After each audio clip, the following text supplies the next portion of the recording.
This is some guy, Rob Russo, some leftist based in Canada. I was turned on to this sick individual, and I found this.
Count on me, you're gonna have a good old Rob to talk you through all this.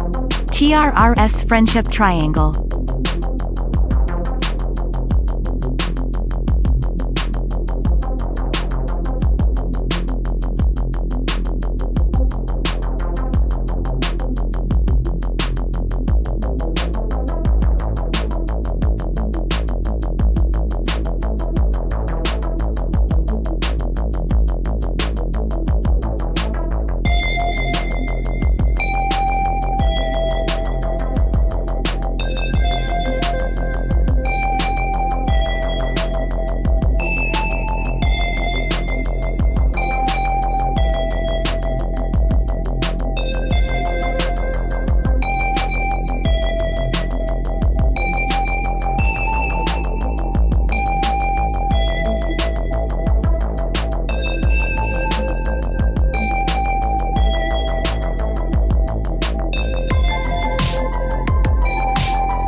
Two, check. 2, hello. What's up, folks? Hi. You can count on me. You're gonna have a good old Rob to talk you through all this. Private dancer for money. I'm your private dancer. Dancer for money. Thank you, Marina. Thank you, Marina, for the 21 months of Tier 1. I very much appreciate it, Marina. Thank you very much. I am your private dancer. That's not even a joke. It's real. It's real. And thank you, Bon Bon C3PO, as well, for 22 months Tier 1. Thank you, Bon Bon. Both Marina and Bon Bon approaching that highly elite 24-month status. Private Twitch-based dancer for slubs. I mean, that's pretty much what I'm doing, right? You know, I like to think some people come here for the analysis, the commentary, the interviews, the news, the jokes. Really, I think most people are just in it to see me sway seductively, though.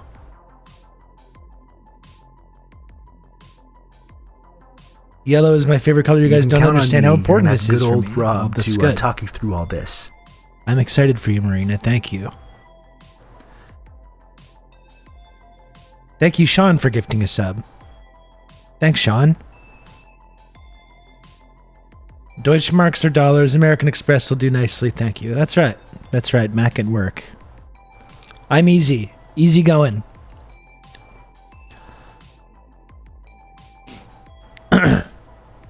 What color is the 3-year badge? I don't know. I'm going to have to start thinking about it soon, though, because there's people that are getting up there.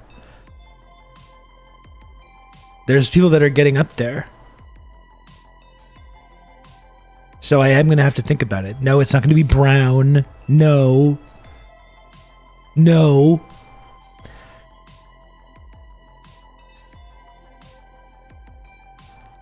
We'll see. I'll think about it. I'll do. It's got to be highly elite. That's the thing. It's got to be highly elite. Lodane, and I was going to do that. Thank you for the reminder again. Thank you for the raid. Lodane, I hope your stream was good. And we got the Benny Raiders as well.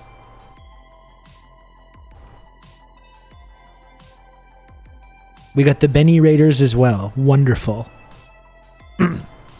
Absolutely wonderful. The dolls.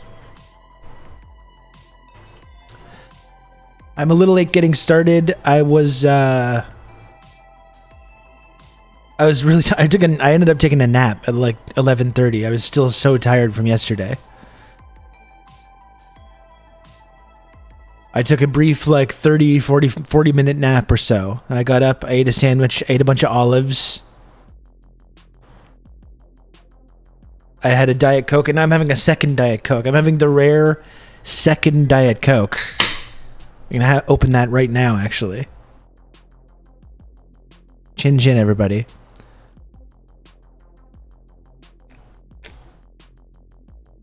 They don't tell you that, but you can have another one. Like if you finish a Diet Coke, you can just open up another one right after if you want to, you know?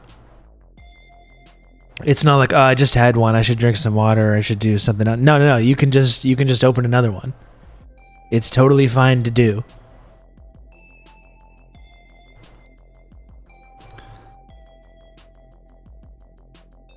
You can actually have several. It's good for you. Hydration. The number one ingredient on here.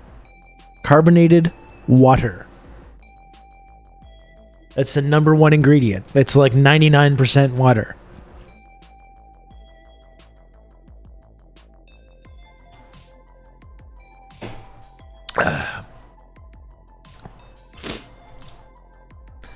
I need to go to the store to get a Monster, but here's the thing. I need the energy from a delicious Monster to get to the store. I like how you're fully on board with the Monster lifestyle now, Sean. That's good. I appreciate that, but that is the dilemma. That is the Monster enjoyer's dilemma. All my Diet Cokes are gone. I had ran out. It was like 2 days without Diet Cokes, and I picked up 24 the other day.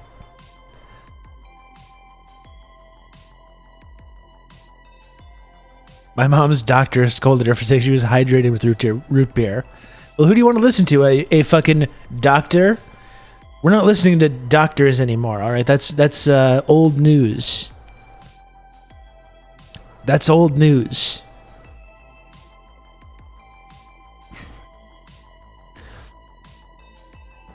No, and I guess they didn't tell me low data. I guess that's the thing. It's like if I buy if I ever buy I prefer to drink my soda out of a can. But if for whatever reason, convenience or whatever, I get like a 2-liter instead, I'll have like 2 big glasses of Diet Coke in a row and won't think anything of it. But it's for some reason when I drink 1 can, I'm like, okay, now I'm good for the next little while. It seems like excessive to have more, like in terms of the caffeine and that stuff. I remember when I did try to have multiple Monsters in an afternoon, or multiple Rain Energy, it really made me feel bad. But there's not as much caffeine in a Diet Coke.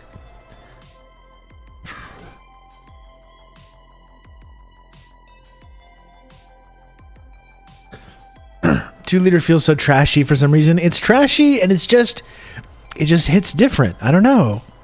It's just not the same. It's not the same like consistency. It seems like there's like too many bubbles. Maybe is that it?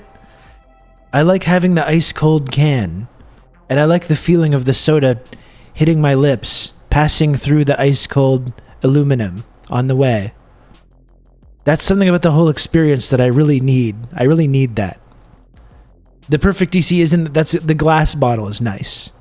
The glass bottle is very nice. That's decadent though. That's fancy. That's for like special occasions. That's only for special occasions only, the glass bottle.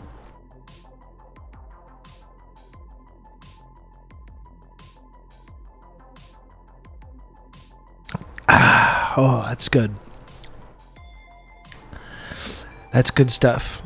Micro aluminum particle better than microplastics for taste. Absolutely. Yeah, that's part of it. Yeah, definitely.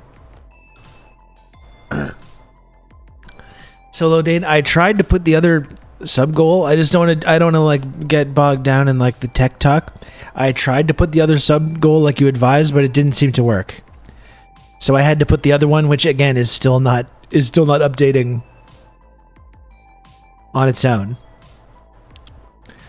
I wonder if I switch from here back, will it be there? Yeah, there it is. And then it updates. What is with that? Why? You can count on me. You're going to have good old Rob to talk you through all this. Thank you, Anon, for the gifted sub. Thank you very much, Anon. I don't know if the anonymous gifter of the last couple of weeks is the same person or multiple different people. I don't know. There's no way of knowing. But I certainly appreciate all the anonymous support over the last couple of days and weeks. John Cypher, most likely. Well, usually John is open and honest about this, about his involvement in the community. Every single one is John McCain's ghost. I really do want to believe that the individual donations are coming in for President Xi, who leans back satisfied with a little smirk. But I want to know. I want to know who it is. He just wants to help out. So, folks, it is the last stream for a week. I'm taking a week off after this.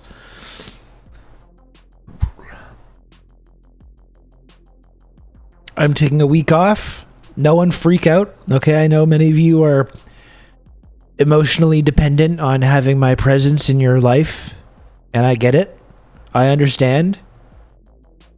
It's totally okay to feel that way. There's nothing wrong with feeling that way. You shouldn't be embarrassed or anything to admit that you have those kind of feelings. There's nothing wrong with it. But no one freak out. It's going to be 1 week, okay? I will be back. Leaving when you have parasocial chatters. I know. Well, there's the Discord and there's other places as well. You know, I'm not falling off the face of the earth or anything like that. But if you do want to support this channel and do what you can, even though this is not your responsibility, but maybe it is if you're a fan of the show. I guess maybe it is a little bit. If you want to do what you can to ever so slightly lessen the impact of me not doing this for a week, because Twitch just totally like rewires your whole brain to like the whole gamification process, and you feel like if you take any time off, you're like ruining your own life, and that's which the Amazon Corporation likes it that way. But if you want to help out, lessen the impact of me not doing this for 1 week out of my life, you can, if you want to, support the show today by subscribing or gifting a sub. And then I will be back in 1 week's time on Monday, July 31st. I'll be back, and it will be like nothing ever happened. This is some guy, Rob Russo, some leftist based in Canada. I was turned on to this sick individual, and I found this. Hello, Cassie Tastrophe. Thanks for the raid. Hello, Cassie. Welcome. Welcome, Raiders. What is up? It's me, Rob.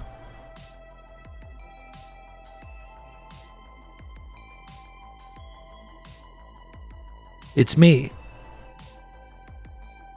Everyone knows me. Canada Zone, that's right. Wow. Okay, Rob. Seriously, wow.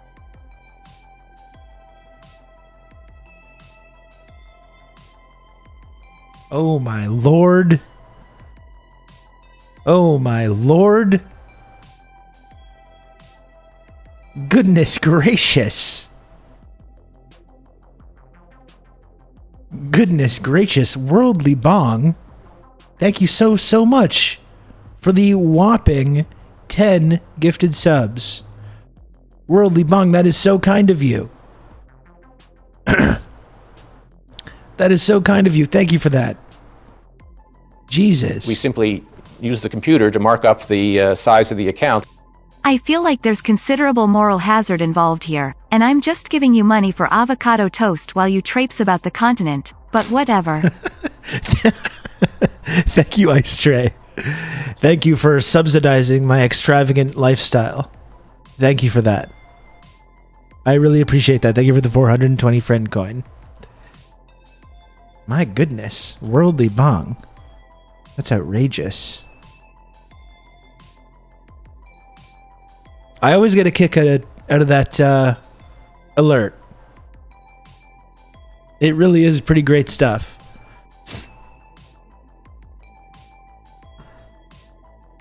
Oh,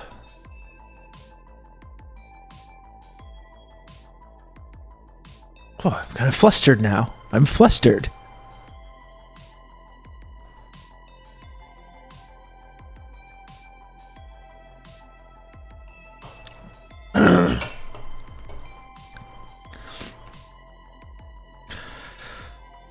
What else do I have to report? I just had a pretty good sandwich. Can we see your shirt? Yeah, of course.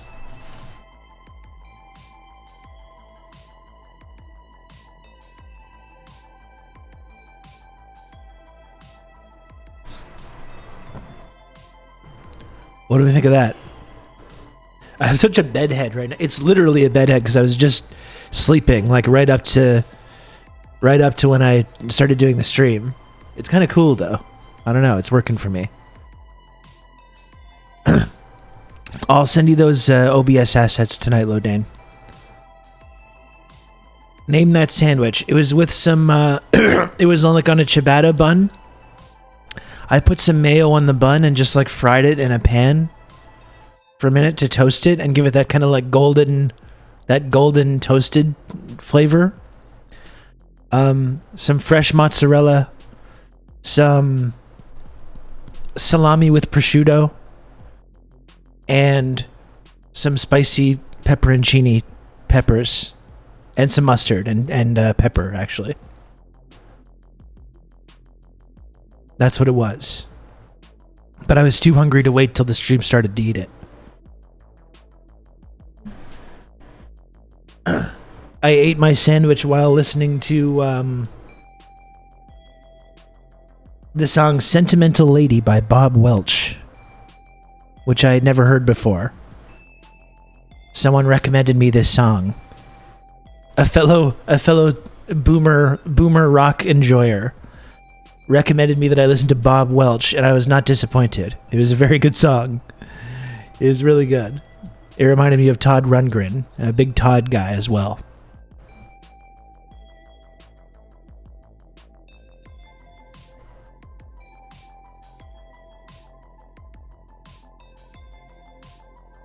A fellow dad rock aficionado. That's right. That's absolutely right.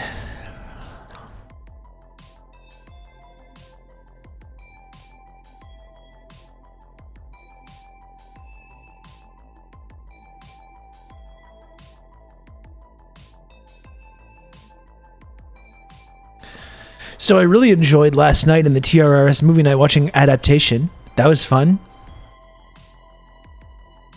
Really enjoyed that. One of my favorite films. I enjoyed watching with all of you.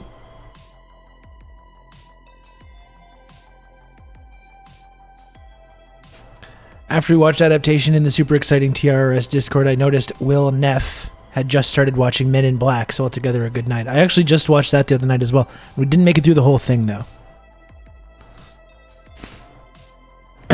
Didn't make it through the whole thing, but watched the beginning of Men in Black the other day.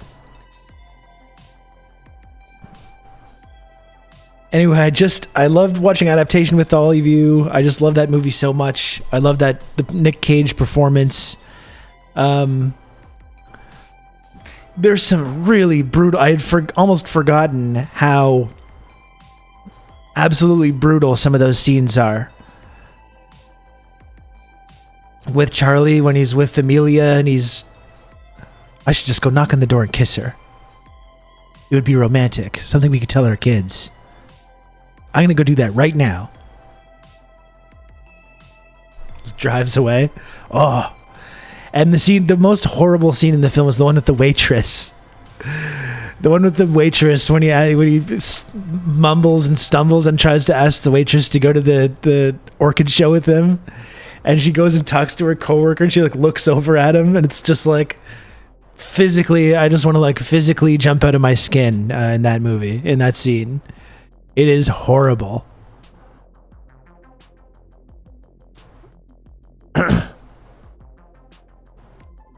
Who's your favorite American war criminal? I can't say I have a favorite. I cannot say I have a favorite war criminal. I detest them all equally.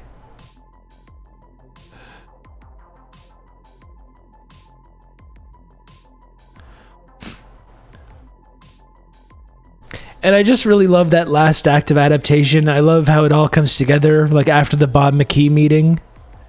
Wow them in the end. And you've got a hit. The third act makes the film. And then it goes through every single cliche that he was saying in the first meeting with Tilda Swinton's character that he didn't want to have in the film. And they just systematically go through every single one. And it works. It's fucking fantastic. Even though it is a cliche, it's genuinely so exciting with these big character arc moments and these horrible, sad moments. And it's thrilling. It's really moving. The whole scene with Donald at the end is so heart-wrenching. It's amazing. God, I just love that. I love that movie so much. I don't know if everyone else feels the same way about it. I think some people were maybe a little bit lukewarm on it, which is fine. It's it's a bit of a weird thing. It's a bit of a weird film. But I just love it so much.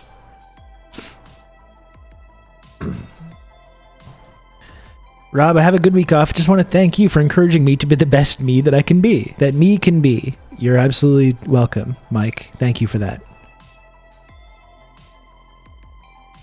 It's my pleasure.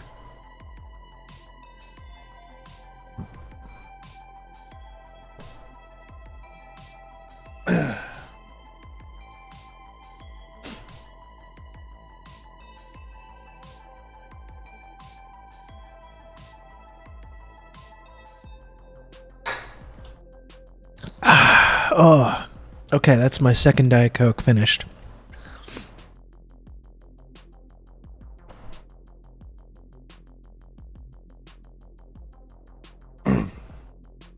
What did you think of the Insurgents Pod latest episode?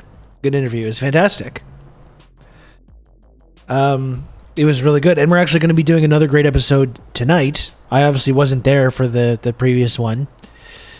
But tonight we're actually talking to... Actually, a couple of people from this chat recommended this idea, and it was a fantastic idea.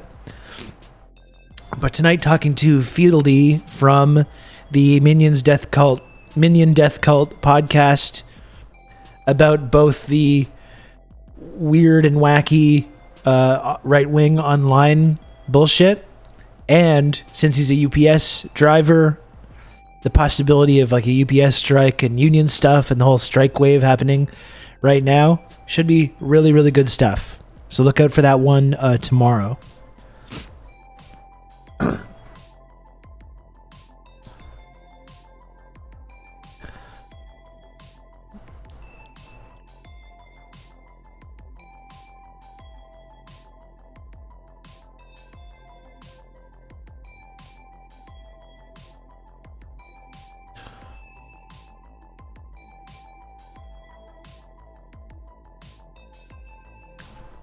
That should be very good stuff.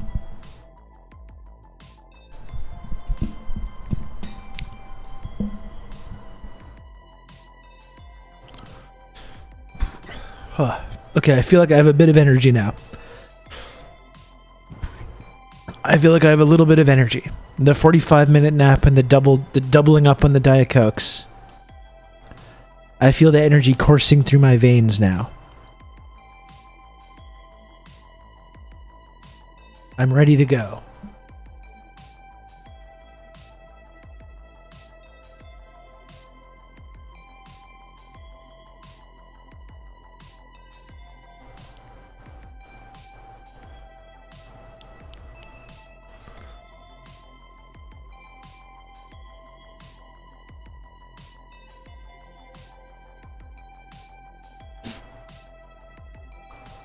Did you see that snake Danielle Smith calling Trudeau to crush the port strike? It's really a populist who's working out for the working man.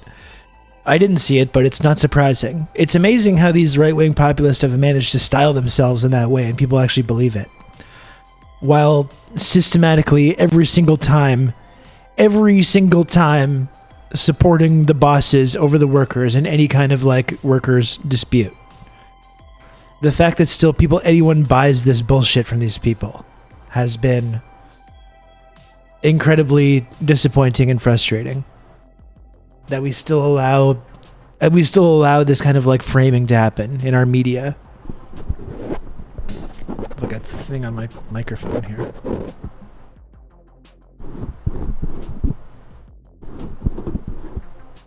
There we go.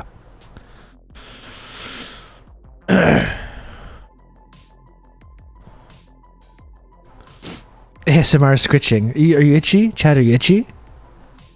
You have a little itchy head?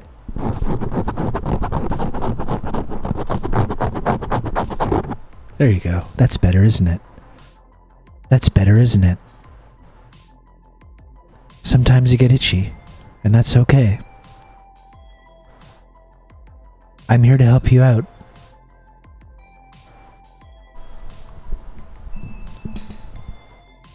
It's my pleasure.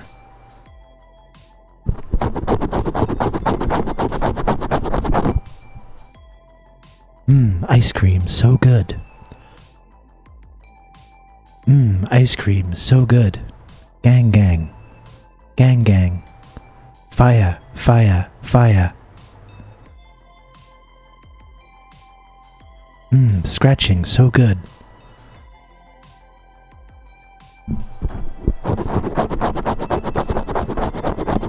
Is that better? Is that better, Chad? You need a little scratch?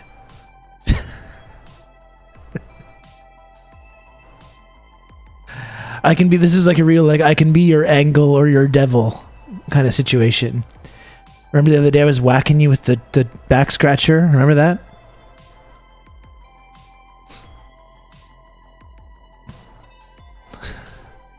I can give it like from all angles. I can get to you from all angles, folks. Balloon.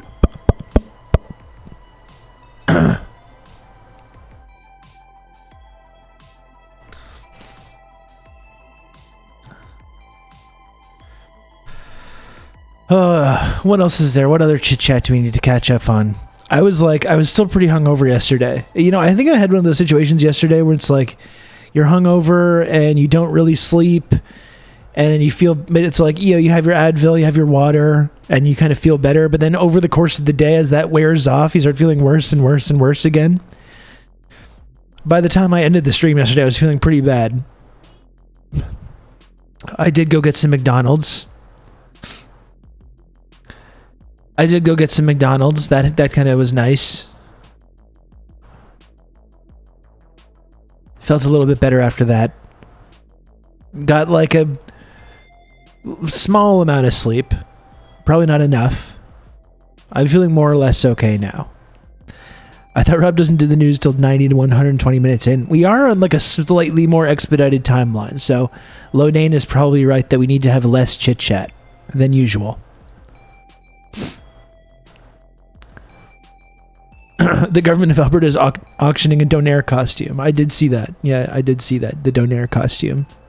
And we had Jugmeat calling for more fuel for the housing price fire. We can take a look at that clip actually soon.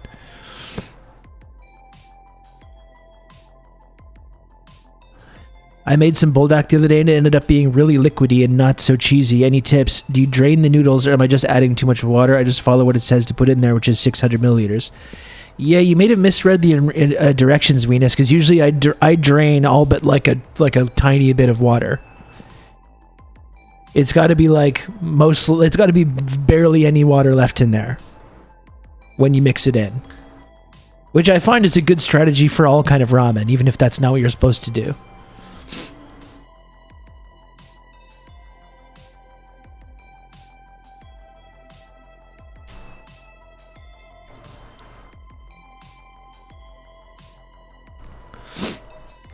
Let's pool our money and buy this thing for Rob to wear. Here's the Alberta government. They're auctioning off this costume. Let's take a look at this.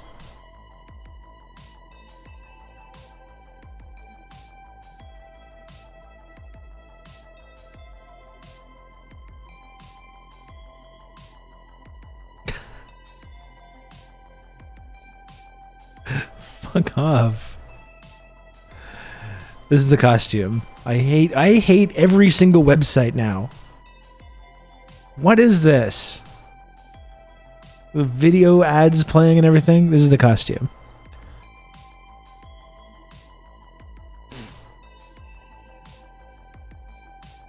A Donaire costume. I guess if people were going to pool their resources, I'd probably rather they subscribe to this program rather than buying me a Donaire costume. Personally.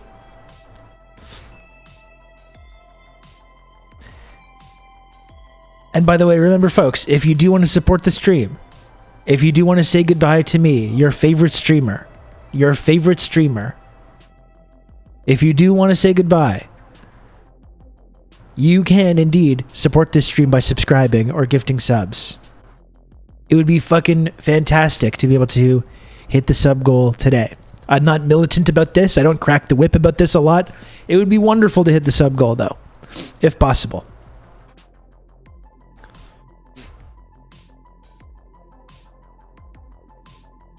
Step 1, get Donaire costume. Step 2, give it to Rob. Step 3, we don't know. Step 4, profit. Certainly there's something in there. There's something there. Just one sec, folks.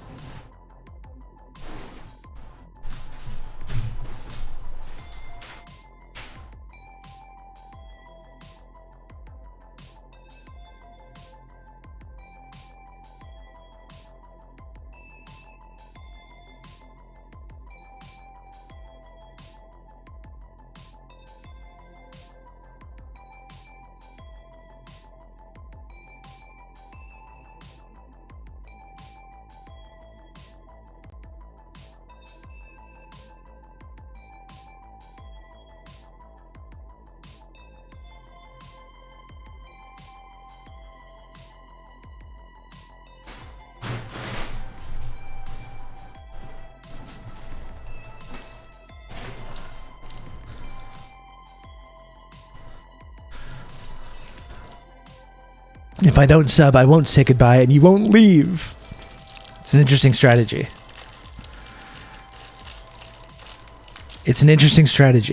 current high Donaire bid $7,500 from an account named Climate Change is Real. I feel like if you want to promote the idea that climate change is real, which is like, it's fucked up in the first place that we're even having this conversation about it. I feel like there's probably better ways you could spend $7,000 than bidding on a Donaire costume.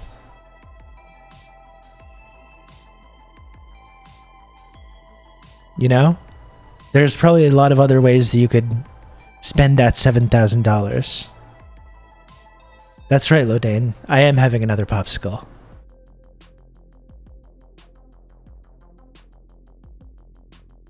I am having another popsicle.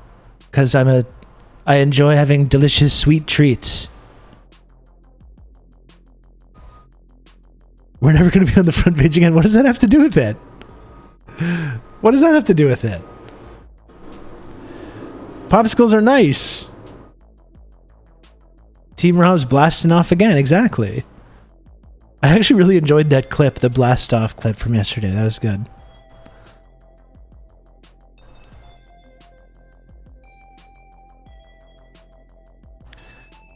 The first tweet NFT, which cost $2 million, is now worth $100. It's crazy that just completely collapsed and that whole market just seemed to be completely fake. I'm really shocked. I really thought those NFTs were the line was just going to keep going up on that. On that whole, not just the first one, but like the whole business. I thought it was just going to keep expanding and expanding and expanding. Hey, Lost You, how's it going?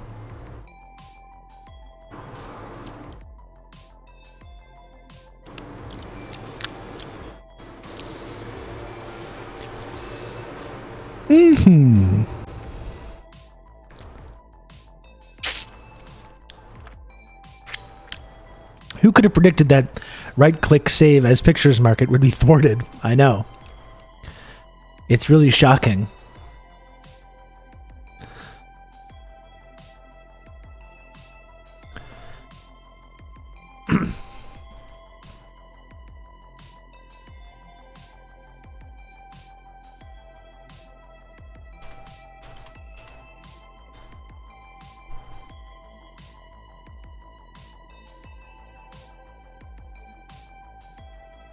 Welcome back to the show, and congrats on getting married. Yes. This is a big deal. It happened. Yep. This Thursday, you'll be able to see the Can we get a wedding flavor and the rundown? two-part It's finale grape on the top, of, Paris in lime Love. in the middle, and cherry I have on the some bottom. photos here to show. This is beautiful. Looking at is you at the altar. Yes. I Gorgeous. love that Oscar de la Renta gown. Wowzers. This is you and Carter walking down the aisle. Look at this. So Wasn't Wasn't there a lawsuit about this? I think so. There should be. It was There absolutely should be. The idea that this was on TV magical. actually It was is everything. fucking ludicrous The to only me. thing I was stressing out about was I hadn't written my vows up until I was literally about to walk down the aisle. I was like, oh no, rushing. It was very stressful. that's a lot of pressure. What'd you end up? Do you remember what you said? I just ended up throwing them on the floor during my speech and then just started speaking from the heart. So She does look good, Jay. I emotional? don't know. She does. he was crying the entire time. I was like, I am not ruining this mascara and my glam, so That's so I held funny. it Jimmy, in. it's not that Did you funny. make, last time we talked, you said you're going to make 10 outfit changes. Did you? It's not that funny, I Jimmy. wanted to live up to that, but I only did 7. But you did do it. Yes. Was it tough to do, to keep going and changing? Sort of. Yeah. It would have been tougher to do at the Santa Monica Pier for the Neon Carnival because there was no interchange, but I had the wedding at my grandfather's old estate, so I just got dressed in my old teenage room. It was cute. Wow. How about first dance? Was that Just go good? and Stress you out? have your wedding I at was your so grandpa's stre- old that was the one estate. thing What's I was wrong? dreading because I hate ballroom Easy. dancing. I'm good at like raving and jumping around, but like a fancy can't do dance. that. Yeah, you can't do I was that. like, I can't, but I killed that too. Oh my gosh, you're ridiculous. So funny. What was? Can you tell us your first dance song? Bruno Mars, Just the Way You Are. Aw, I love that great song. one. the Did you lyrics. any other song under consideration? Stars Are Blind, my song. Yeah. Yeah. But Kim That would have Petras been sang great. it. She already sang it. Kim Petras, my friend, sang it as I was walking down the aisle. So, She did? Yes. I ran into your mom, by the way, who's super cute and awesome and funny, and she told me that Demi Lovato crushed it. Oh my God, that was just so beautiful singing "I Will Always Love You." Everybody was Demi crying. Lovato is legit, man. I mean, so talented. Pipes. Mm-hmm. Yeah. Oh, that's so fun. Well, how was your mom during the wedding? She is a lot of fun. My mom, no one knows how to You'll throw a see, party Weenus. like my mom. Like You'll That's see. where I get it from. She seems There's a payoff to this clip. She's so cool. She okay, loves there's you. a payoff. She loved seeing you the other night. I do. She's great. But also, And it's also just giving me time that I can just a character. sit She's so back and funny. enjoy my She's the popsicle. best thing on television. Thank I know. you. I think she's the funniest person. I want to show everyone a clip of your show. This is Paris finding wedding inspiration in the craziest. Where is this place? Las Vegas, Area 15. It's like an indoor Burning Man. It's sick. This is real. Take a look at it. I've been going to Burning Man for the past 10 years. It's one of my favorite events. It's so magical and it's like nothing on earth. And Area 15 is like an indoor Burning Man. So I thought, what a better way to kick off the weekend. All right, Major takes a shot. No, I don't want to race. Dave, wait for me. Yes! Oh, yes! It pays to go with Paris Hilton to Vegas because they treat you like the queen. What is that? This seems really interesting. You have to go. I have to go to that place. Last time you were on the show, I asked you to explain NFTs, and you did so in a great way, which is a very hard thing to really explain to a lot of people. But since then, Forbes has named you one of the top 50 most influential people in the NFT space. So congrats on that. You know what you're doing. Thank you. I'm so proud. I love being a part of this community and being a voice and sharing my platform and just getting the word out there because I think it's just such an incredible thing to be a part of. Yeah, One of the 50 most influentials in the NFT space. I was actually 53 on that. They were. You did. You taught me what's up, and then I bought an ape. I got an ape too because I saw you on the show with Beeple and you said you got on MoonPay, so I went and I copied you and did the same thing. You did? Mm-hmm. This is your mine. ape. Are we Yeah, debuting it's it? really cool. Like the hat, the shades. Now, what? How is this? Like, who's watching this being like, I'm going to mortgage my home to get one of these fucking apes? Yes, I was going through a lot of them and I was like, I want something that like kind of reminds me of me, but this one, it does. I think we made like another version of it where he takes the hat off and blonde hair comes out. So, Yeah, because you can do it now whatever you want. Animated version. How are these apes Part of doing the now? It's a same- good question. Part of the same community. We're both apes. I love it. This is my ape. It's yours. Yours is so cool. I love the red heart sunglasses. I love the captain hat. It reminded me of me a little bit because I wear striped shirts. I've worn these heart sunglasses because my daughters, just as a joke, they have them, and as a joke, I put them on. So I've done this, and I love yacht rock and being breezy. So I'm like, We yeah, don't claim him. that kind of. And I like We the don't blue. claim Jimmy Fallon in the yacht at rock this. community. They look like they could be friends. They're buddies.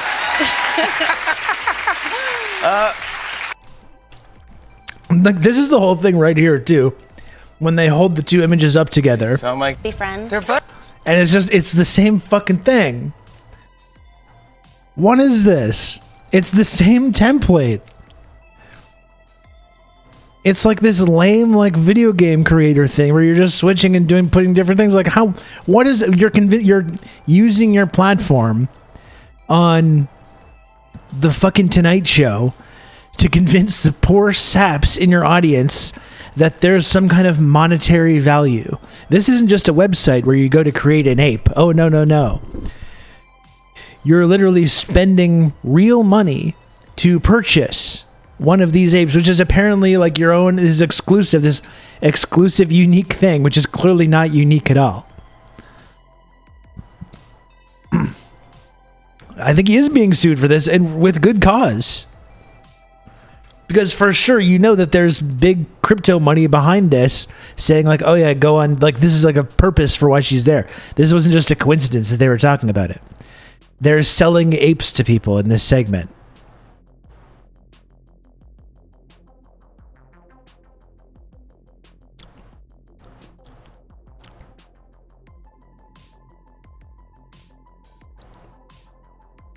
You're paying for a receipt of an image that you cannot touch. Those apes are yours. Get them off the screen. Get them off the screen. Those aren't your apes.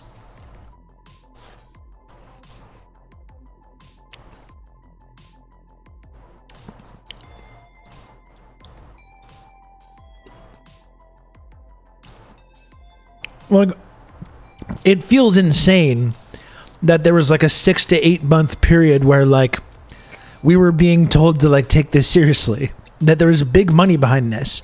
There really was. There was big money. Millions or perhaps even billions of dollars getting put behind convincing people that it was some kind of an investment.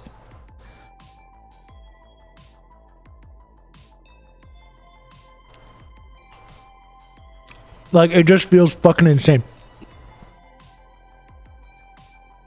At a time when everyone's like material conditions are just worsening. Everything is just getting worse for everyone. No one can afford to get groceries. No one can afford a home. And there's this multi-billion-dollar campaign to convince people to spend real money on a receipt for a picture, an image of an ape, which was just made in this fucking like totally standard like character creation program.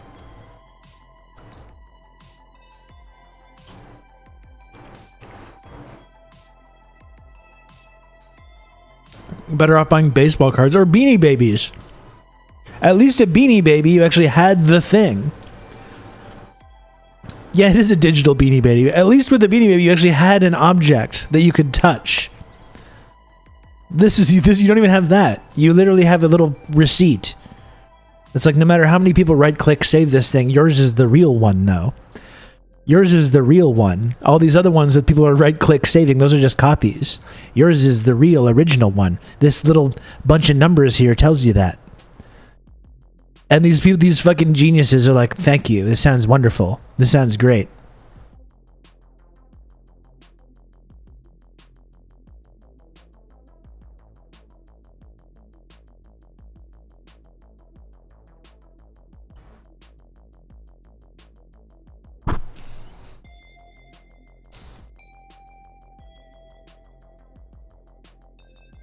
Did you see the NHL announced they're getting into NFTs? It was right on time. Who's still doing that now? That's the amazing thing.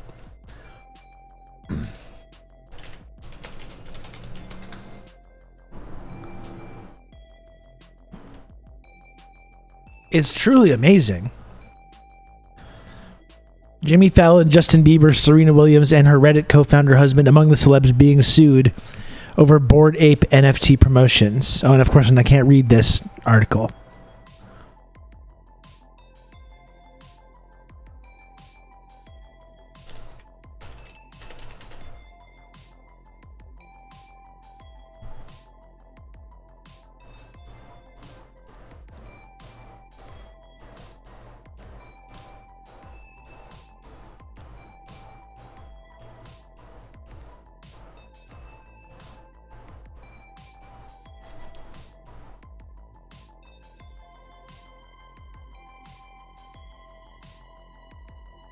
People took out loans against the apes.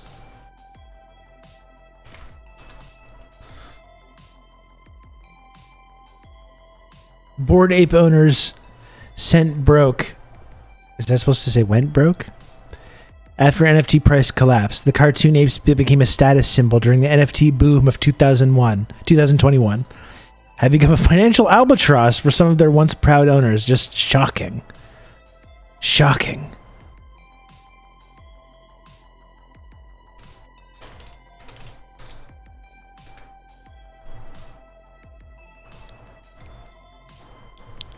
Here's an AV Club thing for it. Jimmy Fallon, Gwyneth Paltrow, Justin Bieber, Madonna, and other celebrities who spent a fairly embarrassing chunk of the last few years trying to convince fans that ugly pictures of monkeys were both cool and a lucrative investment opportunity are now getting hit with a lawsuit.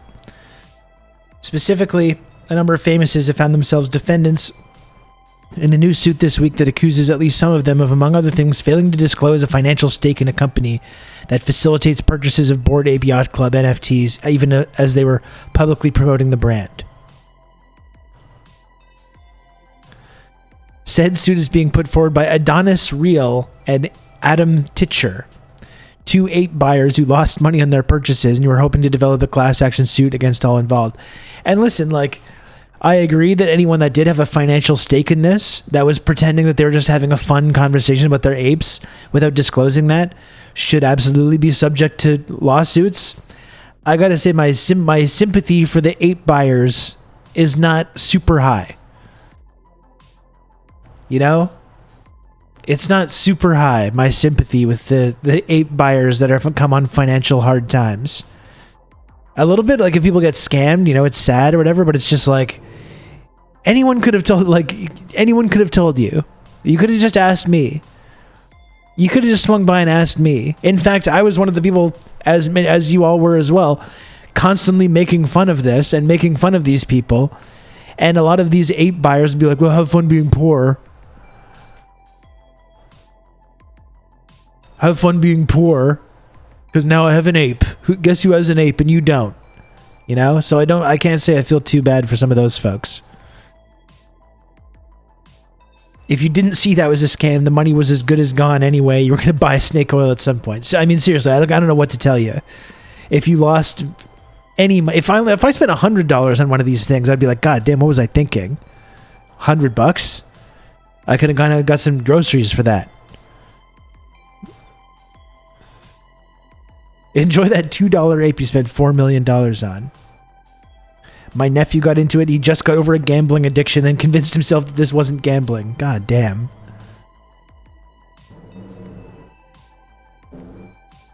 No one thought this looks cool, but people did think, oh, this thing is serious and I can make some money. Yeah, and it is fraud as well. If Jimmy Fallon, like in that segment, had a financial stake in people purchasing these ape images and didn't disclose that, he should absolutely get the pantsuit off him. Fortune favors the brave. That's right. You must be brave to buy this ape picture.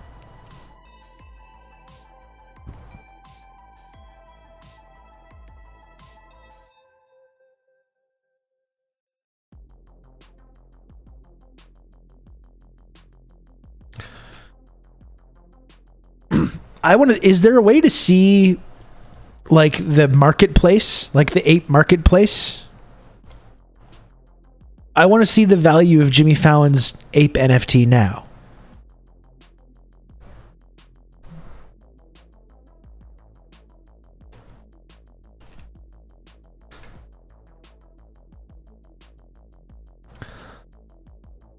How to buy ape coin.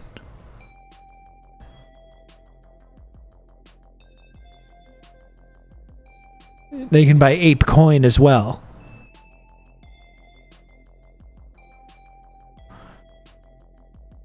Fucking goddamn, dude.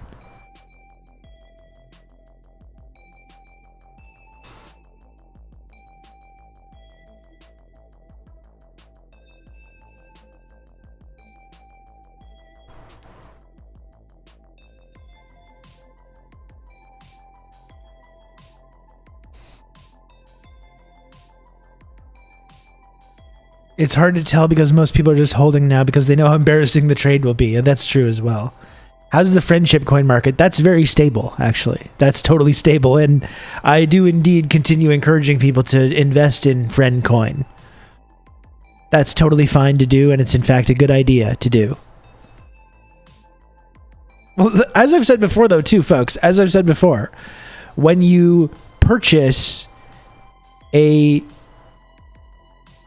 subscription to this program or you gift subs to people, you do actually get something, like, which is more than what you can say for these fucking apes. What do you get? You get to rent tiny images. That's a real thing. There's a bunch of tiny images. You pay $5 and you get to rent the tiny images and you can use them on twitch.tv. That's one. And also you get access into a real community of other people. You make connections with other human beings, like-minded individuals. And that's valuable, you know? Good old Rob to talk you through all this. You can't put a price tag on that. You can't put a price tag on friendship. You can't put a price tag on companionship. Thank you, Vlad, for the gifted sub.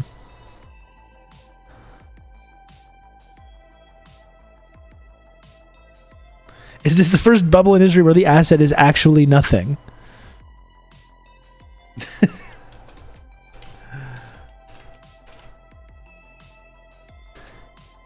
Is it on OpenSea? Bored Ape Yacht Club. I don't understand.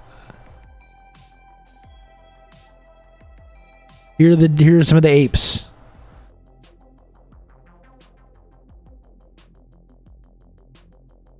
So all these apes here are 41 ETH, 38 ETH.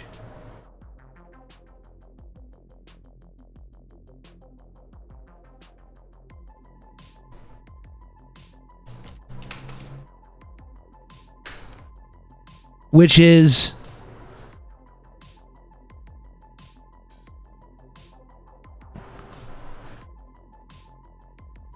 still $2,000. I mean, that's significantly lower than what it was at. But it's now it's a steal, folks. Now you got to buy the dip. Now you can get it for a measly $2,000. It used to be like 200,000. Now for a measly $2,000, you can get one of these apes, and those are for sure to go back up. That's how the market works.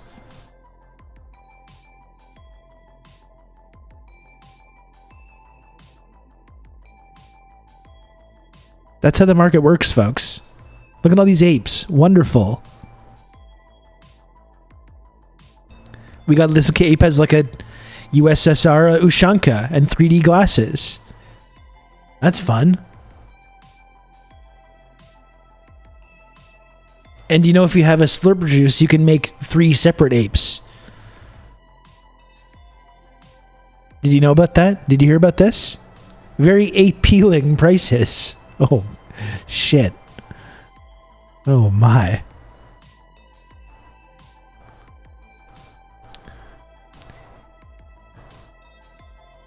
You know, if you miss out on this opportunity, folks, the apes are going to shoot back up into the 6 figures any day now, and you're going to be kicking yourself. You're going to be kicking yourself for not dropping a measly $2,000. You can't be telling people this, Rob. Using multiple slurp juices on one ape is dangerous. It's dangerous. It's true.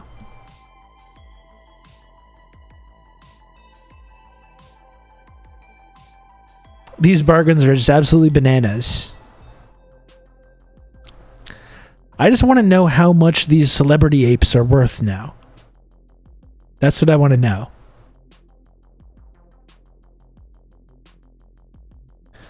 Look at all these different apes, folks. So many apes.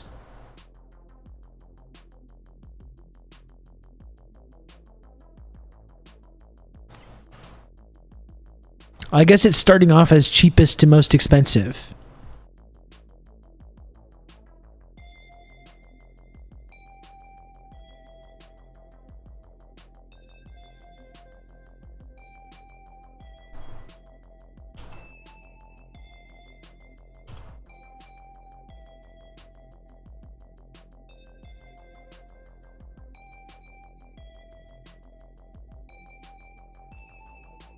To the right. Oh, there we go. Thank you. High to low. Thank you. These are the really those are the plebeian apes, okay? Those are the plebeian apes for the poors. You posted Fallon's a bit up there. Where is it, Pathogen? Down 30%. Okay, thanks, Pathogen.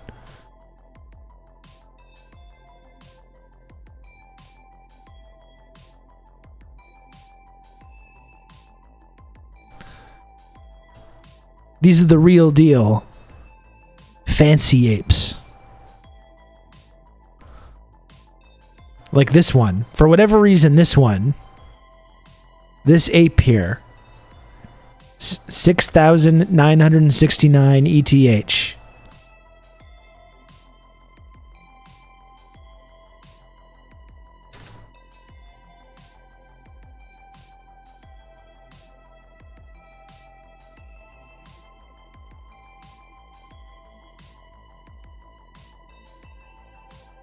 $69.69.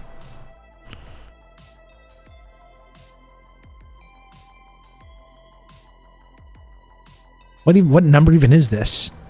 I can't even understand. Is that $13 million? Am I reading that wrong? I don't understand. I don't fucking understand this shit at all, folks. I don't get this. I don't understand this. This is so confusing to me. Here's Jimmy Fallon's ape. Number 599. $62,000. Oh yeah, no, I was right. This one, it's right. I didn't even fucking see the thing is right there. 13 million. It's just a cool $13 million for this one. I did the whole translation right there, and it's right on the screen in front of me. This could be this image of an ape could be yours for the small price of $13 million.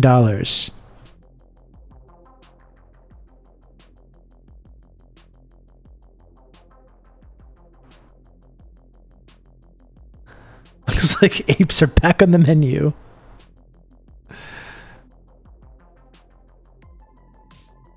You can get a real Picasso for that much, exactly. But I mean, who needs a Picasso when you have a digital image that you have a little receipt that says like that it's yours from the blockchain? What about that?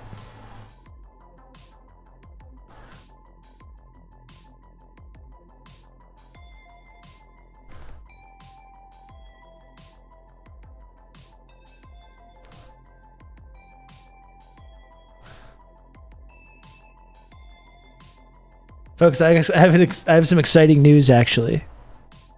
I have some exciting news. Check this out. Can you believe I just did this? I'm like an international art thief.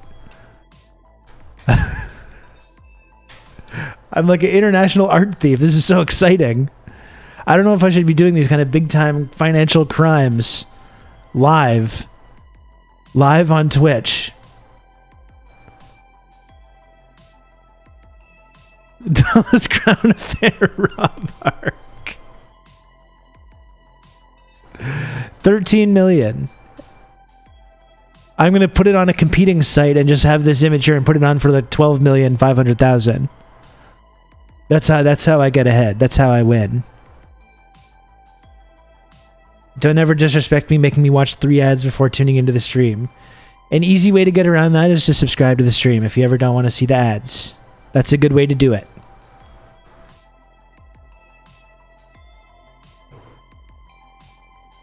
I actually don't control that at all, so I can't even help you out. I don't even do ad breaks or anything on the show. Twitch is always telling me, you got to do ad breaks. Do ad breaks, and it's like, I don't want to do that. I don't like doing ad breaks. I like just having people subscribe to the show and don't have to deal with that shit. I would, in fact, download $13 million. Ocean's 14, The Great Ape Heist. Yeah. I'm sorry, King Uendo, making that one person see all the ads and just no one else. I'm sorry.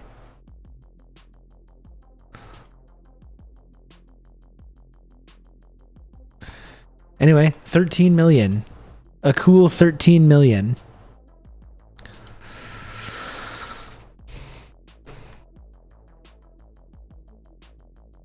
They're doing an ad for NFTs right now.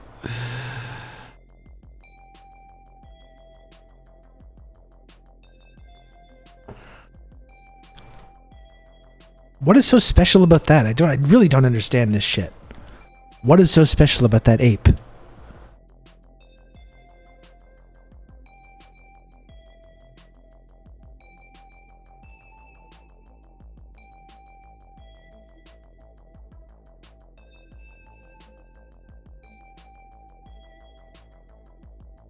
Getting in the second ground floor, exactly. If you felt stupid for missing out the first time. Oh, this is kind of interesting, though. When was that segment? Oh, I guess that's June 20... Is that... Wondering when that, that segment was. When was that segment? Tonight Show, 1 year ago. What was the date?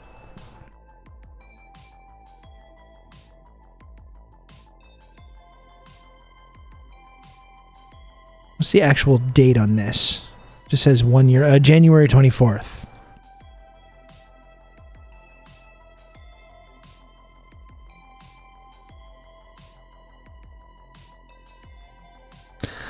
Well, fuck it. Anyways, apes. Apes, folks, not a good investment. This has been your financial advice segment. And I'm happy to report that I don't think anyone in this community should be spending any kind of money on any apes. Not $5, not $50, not $100, not $1,000. Certainly not any more than that. I don't think you should spend $1 on a digital image of an ape. I think any amount of money that you spend on one of these is too much. Capitalism breeds innovation, baby. And this is just all signs of like a dying economy. This is a collapsing economic system. And there's a bunch of signposts of that, you know? And this is one of the major signposts. It's amazing looking. I mean, we've gone through it a bunch of times. We don't need to do it again, but like it's amazing seeing all the crypto.com ads and the whole Matt Damon ad and how that's all just like gone now. And the amount of money that was spent on those fucking ads. Like that the Super Bowl before the last one, when every single ad was a crypto thing. The amount of money that was behind this, that's just evaporated. Oops, all scams. Yeah, exactly. It's really incredible to think about, actually.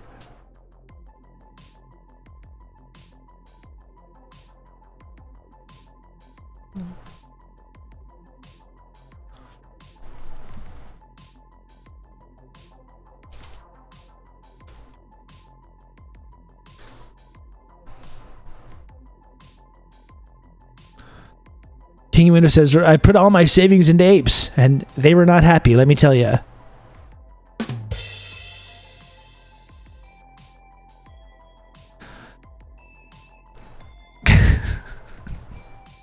Hello, Up the Reds. Good morning, Rib. Good morning, chat. I right-click saved your NFTs. No! You're not allowed! It's not on the blockchain! Imagine if like you had kids, you know, if you're like getting retirement age and having your kids like at the dinner table at Thanksgiving or whatever, trying to sell you on this idea. No, I know I put $50,000 into this ape, Dad, but it's going to be worth $500,000 soon. And you're just like,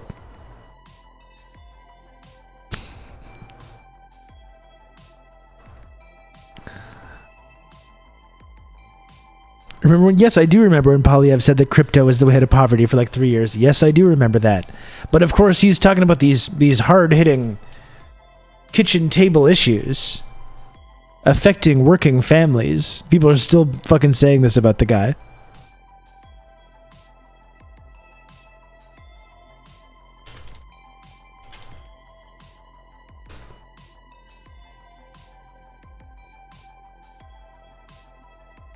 We're going to buy this shawarma with this Bitcoin. You ready? Hold on, I'm just creating an invoice. He's creating me an invoice right now. Now listen. He's going to, oh yeah. Make sure to include the tip in there as well. By the way, what is on this shawarma? Oh, deliciousness. Notice that he's like buying time so this simple process can like happen, which takes way longer than it is to just take out your fucking money and buy the sandwich. He's creating me an invoice, and now he's buying time doing crowd work while the fucking thing starts to work. Deliciousness. An extra serving of deliciousness is exactly what we need. And by the way, do you use Canadian food when you make your shawarma? Is it Canadian sourced? Everything here is local, actually. Local, made in Canada, my friends. All right, let's do it. All right. All right. Just hit send. Send. Done. Yep, I got it. You got the payment. All right, we did it. Whoa. Come on over here. Come on, guys, we did it. We bought the shawarma with Bitcoin.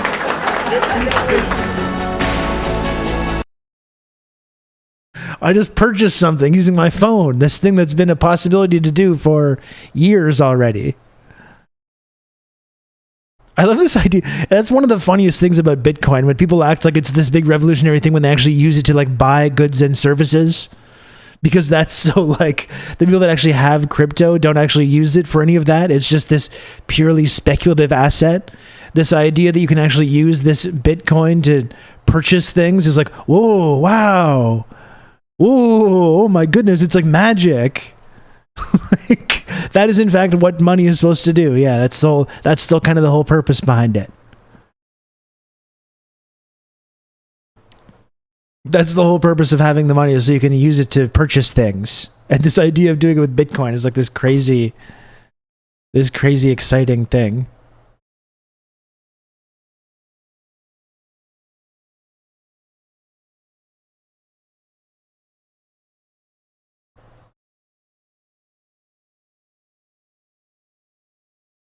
It's of course harder to do than the transaction. No, of course. It's like fucking, it's so complicated.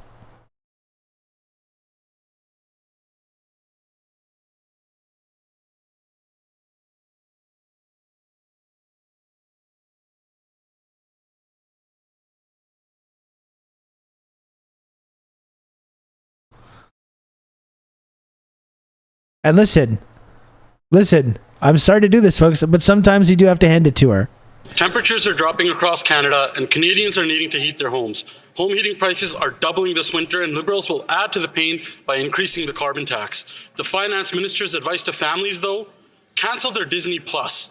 $14.99 a month won't do anything for the 1 in 5 Canadians skipping meals. You see how our bullshit, our fucking two-party system is. You have Chrystia Freeland being correctly criticized for being like, oh yeah, you're having a hard time with the cost of living, just cancel your Disney Plus. Being correctly criticized by these conservative party fucking ghouls that have no other actual alternatives, are not proposing anything interesting or actually workable to meaningfully make people's lives better other than tax cuts and austerity. That's our wonderful our non-two-party system at play. This minister is out of touch, and Canadians are out of money. Why won't the Liberals There's give quite a few Canadians Sikhs actual relief and cancel their plans to triple in taxes on both gas, parties. home heating, Well, all and groceries? parties. The Honourable Deputy Prime Minister. Mr. Speaker, why don't we talk about some really terrible advice that was offered? See, God, her voice is so irritating. But listen, she makes a point here. And first of all, the conservative guy had a point as well. She's full of shit when she tries to tell people to deal with these inflation and cost of living increases by cutting back on their own like entertainment budget. And then she makes a good point as well. To Canadians in the spring by the Conservative leader. He urged Canadians to invest in crypto as a way to opt out of inflation. Now, Bitcoin has crashed by 21% over the past week and by more than 65% since the Conservative leader first gave Canadians The Conservatives should apologize. Yeah, fuck. And a debate between... If there is a campaign between Poilievre and Chrystia Freeland, it's going to be extremely painful. It is going to be extremely painful to watch. And you know what? We're going to watch every moment of it on this stream. We're going to watch every moment of it. Because that's what you like, isn't it? You like to roll around in the muck and the slop. Like the hogs that you are. Isn't that true, chat? Isn't that true?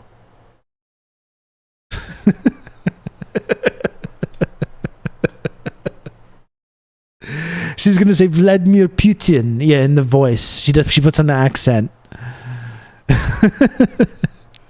Vladimir Putin. Just say it normally, Chrystia. Jesus Christ.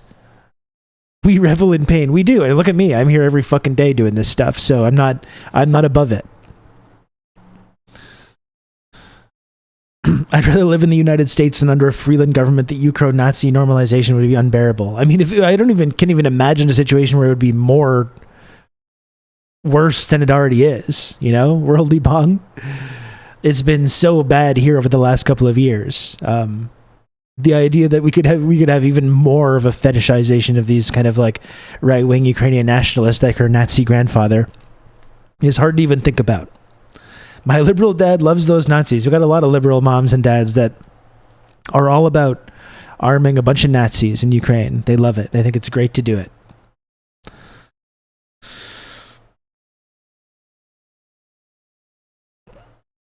Like all those libs that are like, a Kiev? Yikes. You sound like a Muscovite. Yeah. Free little McBandera, the father of Canada. Let's just put Stepan Bandera on our money instead of the king. How about that? Instead of the king of England, we can put Stepan Bandera and we can really just drive the point home. Let's just lay all our cards out on the table here, you know? We might as well. We might as well at this point.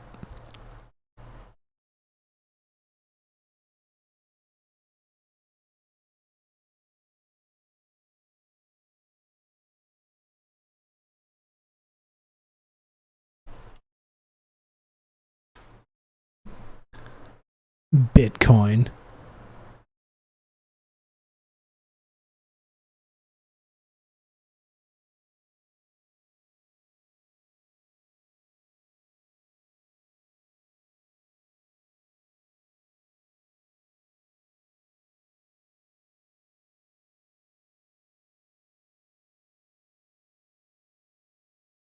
Mr. Poliver encouraged people to buy Bitcoin, which is a digital currency. So I'm quite surprised that he is saying now that he would ban digital currency, as if he does not know that Bitcoin is a digital currency. He also encouraged people to cash in their fiat currency, their paper money, and buy Bitcoin. If they had done that, they would have lost $37,000 by the time he had said that, to do that to today. So I'm very concerned about that.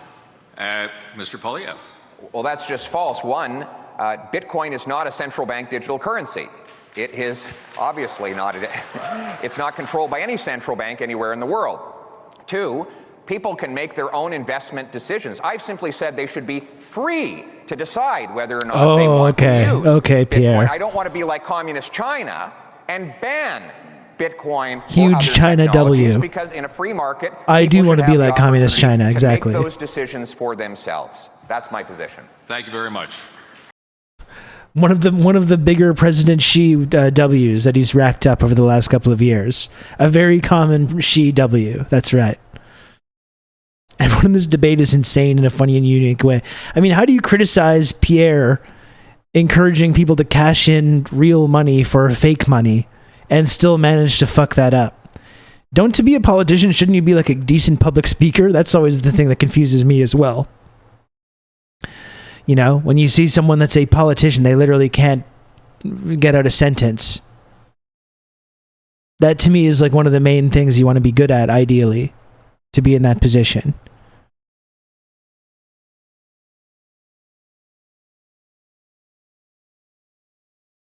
Yeah, in a free market, rich fucks are free to scam anyone they want. Don't you want to be free? That's right.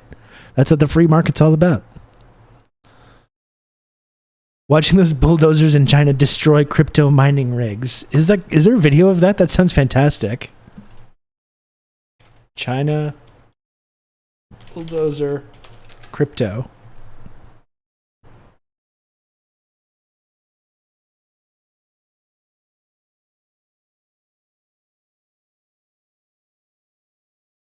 Xi and the commies are at it again. Good lord. China Railways completes testing of high-speed trains at 453 kilometers per hour. With the new CR 450 train, the trip between Beijing and Shanghai will take 2 hours less than the current 350 kilometer per hour high-speed trains. That's ridiculous. How can you not see that and be like, that is the coolest thing? Like, why can't we have this? Why can't we have this in our country? Why? What possible reason is there to not have this technology that clearly exists, that has existed for, in fact, quite some time?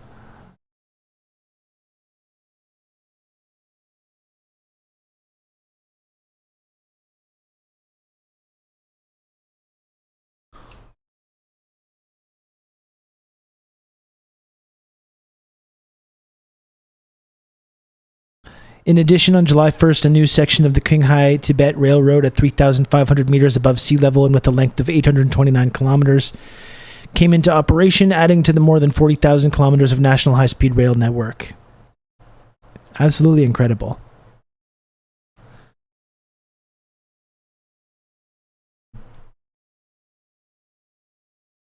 And it was Malaysia bulldozing. It was Malaysia bulldozing the crypto mining rigs.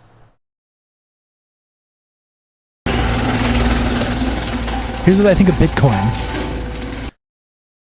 Here's what I think of Bitcoin. More like shitcoin.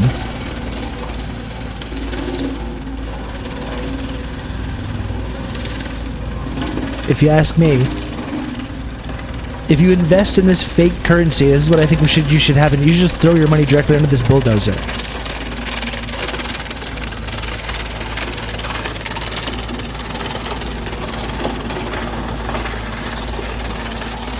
What video is this? It's a Malaysian bulldozer crushing a bunch of Bitcoin mining rigs.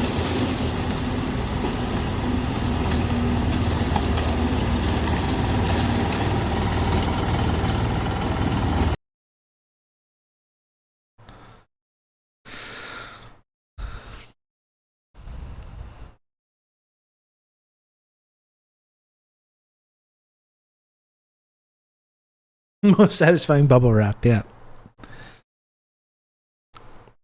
Anyway, the whole thing has just been very stupid, this whole crypto scam. And like I was saying, just definitely indicative of our totally stable economic system. When you see these types of scams, and again, we talk often about like the end of the Soviet Union and stuff like that.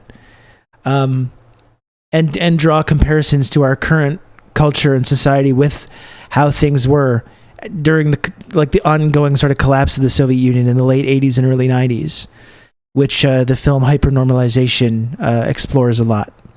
And there really is a lot of parallels, you know, and especially like after the collapse of socialism in Russia, it was just dominated by scams and pyramid schemes, and people lost everything, like whatever investments they had or whatever whatever meager material means they had got just hoovered up into these total scams and schemes, just ran rampant.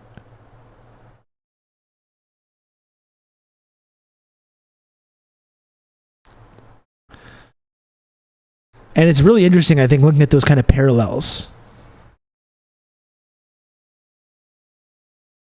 And cults as well. And can you imagine how sick you've got to be to prey on people that are trying to do their best to survive the tumultuous era of this kind of collapsing economic and social system, and prey on people and scam them and pull them into some sadistic cult? I mean, absolutely disgusting. Just disgusting behavior. Makes you sick.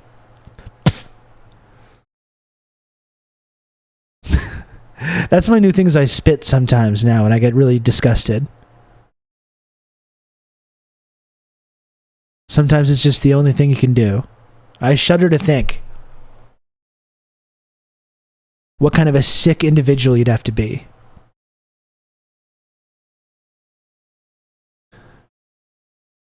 I was just going to say that, like my Italian grandma. I was just going to say, Sean, I'm going to start throwing my shoe at the chat. That'd be my next thing. Spitting out tiny triangles. But we do see the weird cults, right? We see all kinds of weird cults around us all over the place. Like we see the Andrew Tate thing. That's a weird cult. You know, people are getting pulled into these really dangerous situations, and it's really scary. It's really scary. We have to be really careful about this. Anyways, I'm just going to show you this brief video. Just one moment. Thank you for expressing interest in the Friendship Triangle community. We would be thrilled to have you on board as a member of our exclusive platform. As you may know, the Friendship Triangle is Twitch's only two-dimensional, triangle-shaped, friendship access and trickle-down cloud, tiered reward system.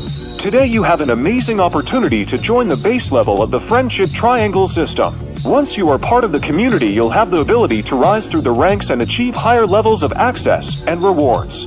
One way to do this is by gifting subscriptions to your fellow members or by inviting your friends and family members to join our community. As you ascend the tiers, you will be exposed to a range of new and exciting benefits, such as exclusive content, advanced features, and access to our elite community members. We are confident that you will enjoy all the perks that come with being part of the Friendship Triangle. However, we also want to remind you that not all friends and family members are to be trusted, This is important. especially those who may not support your new lifestyle. We don't want those That's people why in we our lives. encourage you to focus on building meaningful relationships within our community, where you will find like-minded individuals who share your interests and values. This is very If different you to what have was any previously being questions discussed. or Exactly. concerns, Couldn't be more please different. don't hesitate to reach out to our team. We are always here to support our members and ensure that your experience with the Friendship Triangle is enjoyable. We're glad that you are considering joining the Friendship Triangle community. We look forward to seeing you rise through the just Chaos become an Zone elite and member all the way of the into the Friendship Elite Two. Triangle. It's not a cult. It says right there.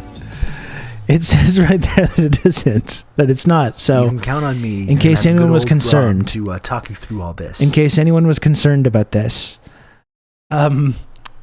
Plunger Man, thank you so much, Plunger Man, for the 5 gifted subs. I really appreciate that. Thank you so much to Max as well. Thank you, Max, for the 5 gifted subs. Very kind of you. Thank you for that as well. And thank you, Diego, also for 2 gifted subs. I really appreciate the 2 gifted subs from Diego as well. Thank you so much. And remember, folks, if you do, like those the fine individuals that just donated, if you too want to subscribe to this program and join this wonderful community, this wonderful, dynamic, life-changing opportunity for a measly You can count on me. You're $5, gonna have good old Rob for to talk you through all $5. this. That's the price of a cup of coffee these days, folks. It's the price of a cup of coffee. Thank you, Amazing Bird Show, for the gifted sub. Thank you, Amazing Bird Show. Remember, I'm not going to be here all week. I'm not going to be here all week. And you're going to go and try and tune in next week, and I'm not going to be there, and you're not going to be able to subscribe or support the show. And I'm not going to be there cracking the whip trying to ask you to.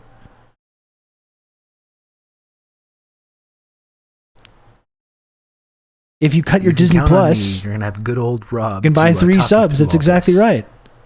And you can just, not that I would recommend anyone do this, but like in theory, someone that was comfortable with breaking the law, copyright law, which I don't agree with and I don't support, but someone could just pirate those things that are on the streaming networks. It's very easy. If you wanted to, which I don't. Thank you, John, for the gifted sub. I really appreciate that, John. Thank you. I've really been enjoying seeing all the fish you've been catching lately as well. The secret ingredient is crime.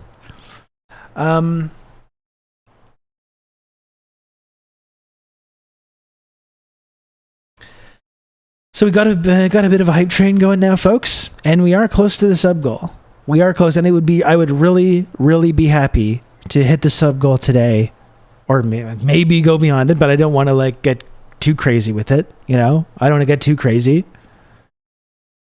But it would be really fantastic if I could hit the sub goal on today, the last stream before I'm leaving for 1 week. It would be truly fantastic, and we're very close already. 1 or 2 or even just 1 very generous chatters could get us across the finish line. If we don't hit the sub goal, Rob might not return. We don't know. That's the whole thing. We don't know what's going to happen if we don't. We don't know what possible consequences are going to come down the pike on that one, you know?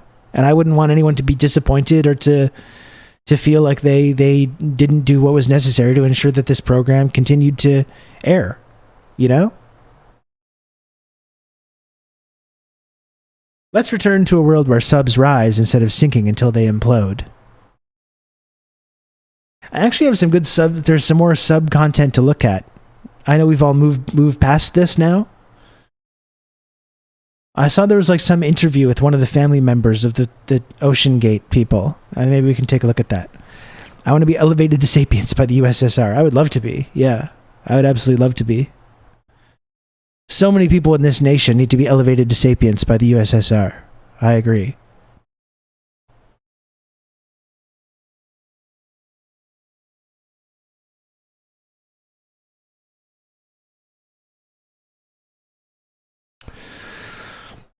So what do we say, folks? What do you think? We got a hype train, sub goal in reach. What do we think? Is there any other, did you see it, Dr. Awesome? I got to check this out. I'm going to find it. We can look at it. We can look at it next. Nice little parasocial relationship you got there. Be a shame if something happened to it, eh? That's right. That's how I do things. Saw some dumb post that was like, we should be hailing these people as explorers, not billionaire tourists. They've already explored the Titanic wreckage. Like, we know what's down there. Yeah, it's a ship. Okay, we know that it's there. Usually when you're exploring something, you're going someplace new, you know? Not just bringing a bunch of saps down there in your like little bathtub that you've rigged up with duct tape or whatever it was. 90 seconds left in this hype train, folks. And not only could we potentially get to level 4 and unlock all the hype train emotes in that level 4 hype train, but could also reach the sub goal. It's in reach. It's in reach.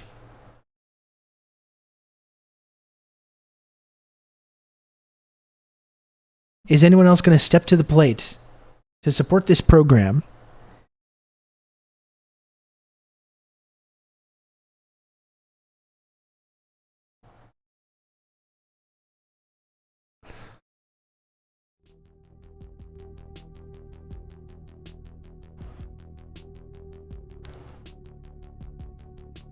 Hey, capiche?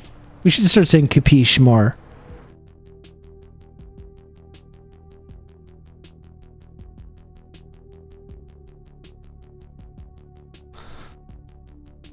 $30 seconds left, folks. Probably one sub will get us to level 4.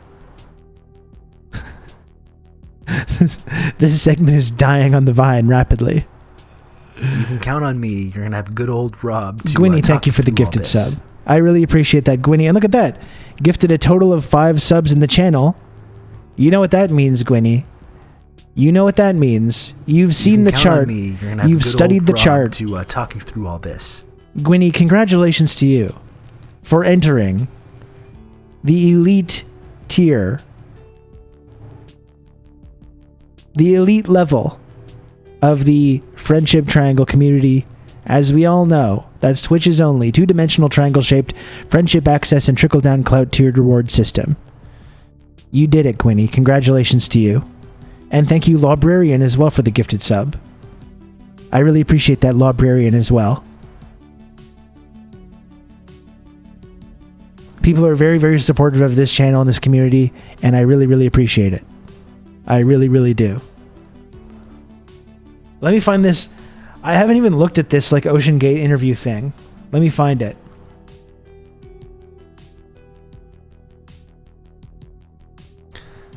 If there's still any Ocean Gate heads in the community. There are lessons to be learned from this tragedy, and they're brutal. This wasn't an adventure. Like the Titanic, it was a disaster just waiting to happen. He definitely knew it was going to end like this. He quite literally and figuratively went out with the biggest bang in human history that you could go out with. And first of all, I don't think that's true. Am I an elite member of the Friendship Triangle? Yes, you are, Gwynny. That's what I was saying. With 5 gifted subs, that's all it takes. You're in there. Congratulations to you, Gwynny, and thank you again. So first of all, I don't think that's true. I don't think that was the biggest bang in human history. I think there's been significantly bigger bangs than that. Generally as well, there's one thing that it just pops me every time.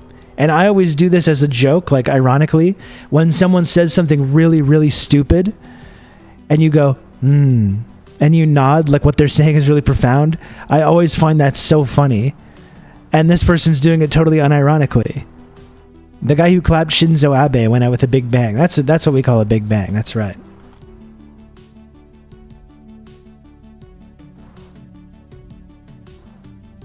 Hard to top the big bang. Yeah, or like, you know, there's been a lot of bigger bangs than this. Let's see this again. There are lessons like going to end. He definitely knew it was going to end like this. Did he tell... Here's my other question, too. Did he tell his passengers that? You know? The people that he was, like, scamming to get onto this, like, submersible. He definitely knew it was going to end like this. Did he tell that to the people that were in the sub, though? Because that seems important. That seems kind of important, you know? I think you want to disclose that when you're convincing people to part with whatever 200 grand or whatever it is to get on that thing. By the way, I know eventually this is going to end in horrible disaster and death. I'll be your suicidal captain today. Like, Jesus. I think you want to kind of tell people about that. It was mentioned on the waiver they signed. Yeah, great. But look at her face though here. This is so funny. He quite literally and figuratively went out with the biggest bang in human history that you could go out with. And who was the last person to murder 2 billionaires at once and have them pay for the privilege? I think Stockton was designing a mousetrap for billionaires. Wow. Yeah. So you're saying... Oh, so he's trying to... This guy's trying to flame it. He's doing some righteous class warrior crusade. Wasn't this guy rich himself, though? I feel like this is kind of retroactively attaching some kind of like radical political bent to this that was not at all present. This guy was very clear about why he was doing this, because he himself was a rich dipshit himself. Trying to retroactively make it into this radical act of class warfare, I don't think is really accurate. Just threw every theory he could out there. Stockton Rush was the poorest one in the sub with a $25 million net worth. He's a hero of the people. I'm also a rich dipshit. Well, ask questions. If that's true, then it must be totally just no big deal at all to drop a few subs in a Twitch channel that you happen to be watching. If that is the case. You know? There's one way to prove that. He had a death wish. The only question in my mind, the only question is when. He was risking his life and his customers' lives. This is some guy, Rob Russo, some leftist based in Canada. I was turned on to this sick individual, and I found this. Hello, Majority Report. Hello, Majority Report. Thank you for the raid. Welcome, Raiders. Welcome, Majority Report Raiders. Hello, get in here. I'm Rob. Hey, I just really need to quickly smash the follow button. I'm trying to do something here. I'm trying to do something. If you could just quickly just hit the follow button, I'm just trying to check something. I'm just trying to check if this thing works. So it'd really help if you just could really quickly do that, which costs nothing at all. It costs nothing to do.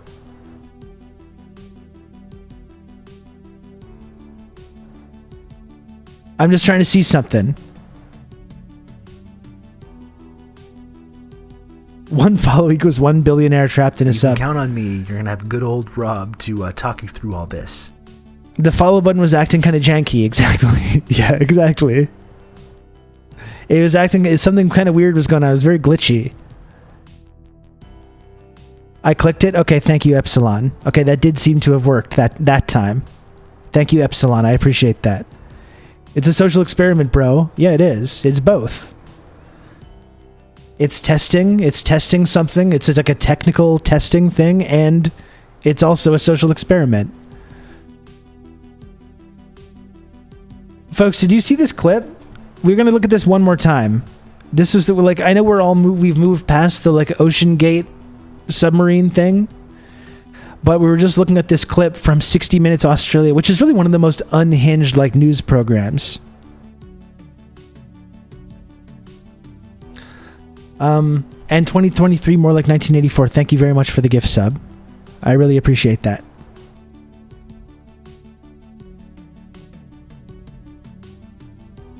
So if you haven't seen this, just give me your thoughts on this. This is a wild clip. Like I was saying, first of all, I don't think... Well, okay, let's just look at the clip and then we can talk about it. There are lessons to be learned from this tragedy, and they're brutal. We got to just shut down Australia entirely until we figure out what the hell's going on. I got to say. Wasn't an adventure. Like the Titanic, it was a disaster just waiting to happen. He definitely knew it was going to end like this. He quite literally and figuratively went out with the biggest bang in human history that you could go out with. And who was the last person to murder 2 billionaires at once and have them pay for the privilege. I think Stockton was designing a mousetrap for billionaires. Wow. Yeah. Wow. So you're That's the saying Joe Rogan thing. he had a death wish. The only question in my wish. mind, the only question is, You're saying he had a death wish? I can't do an Australian accent at all. Many people know that I'm the master of accents and I can seamlessly blend into different cultures all around the world. Australian is just so weird to me. I can't wrap my mind around how to do it. is when The atom bomb seems to be a bigger he bang. I would was say I don't think risking that's his accurate. life Yeah. and his customers' lives to go down in history. He's more famous now than anything else he would have ever done. There are lessons. I don't even know if that's true. I've already forgotten the guy's name. I wouldn't even remember his name if people in the chat hadn't reminded us like a few minutes ago. So there's like 3 different things going on in there that are completely wild statements. Number one, that it's the biggest bang in human history that someone could go out with. No one will remember the names of anyone involved with this, like within a few weeks or months. I would say a year, but it would be even less than that. Number 2, yeah, I don't think it was the biggest bang in human history. I don't think that's accurate. I don't think there's some kind of like radical political element to this that he's trying to retroactively prescribe to it. Oh, it was like a honey trap for billionaires. He killed all these billionaires and had them pay to do it. I don't think that was the intent. Literally and figuratively. I do not believe that's accurate in any way.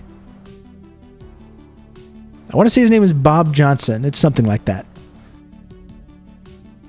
The son going to the Blink-182 concert is all that will be remembered. Seriously, a year from now, we're going to be like, remember that submarine thing? And like, many of us will probably be like, not really. No, not really. Actually.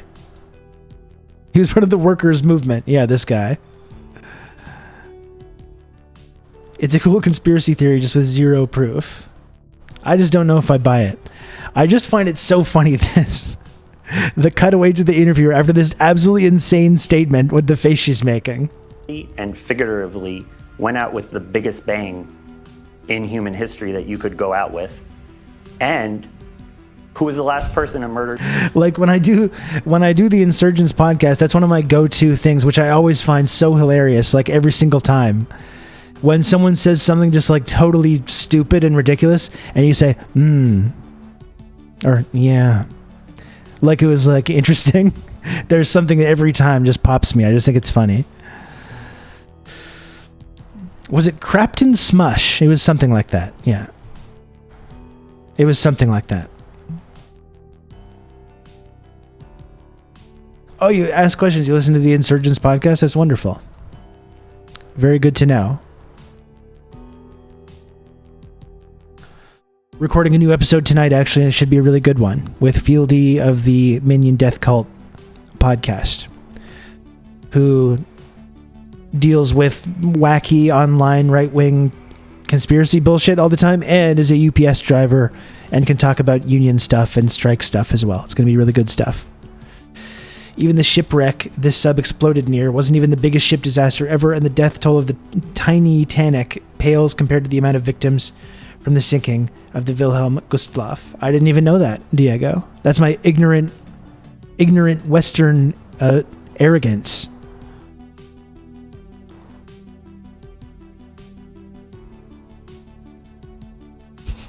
What if Stockton survived and is roaming the 7 seas like Captain Nemo in search of more billionaires to murder? That would be great if he had some kind of like fail-safe. Right before the sub exploded, he's like, so long, suckers. He yanks this cord. And just, it's sucked up or something. Has a special suit.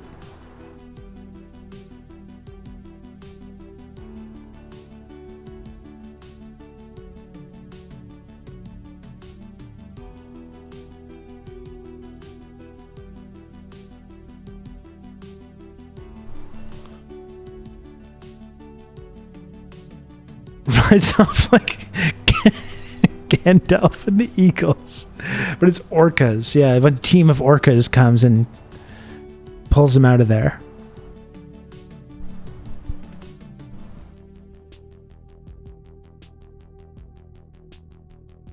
It'd be a cool premise for a horror movie, like an H.H. Holmes murder hotel style thing, but with billionaires and a series of dangerous, prideful displays of wealth. Yeah. That would be good.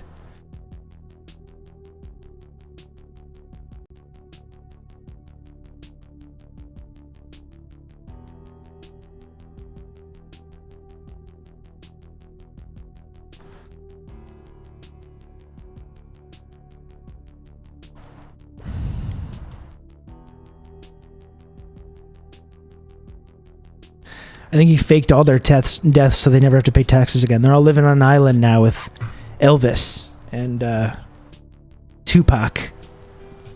They're all hanging out. David Bowie's there, Prince. They're all coming in for a big party.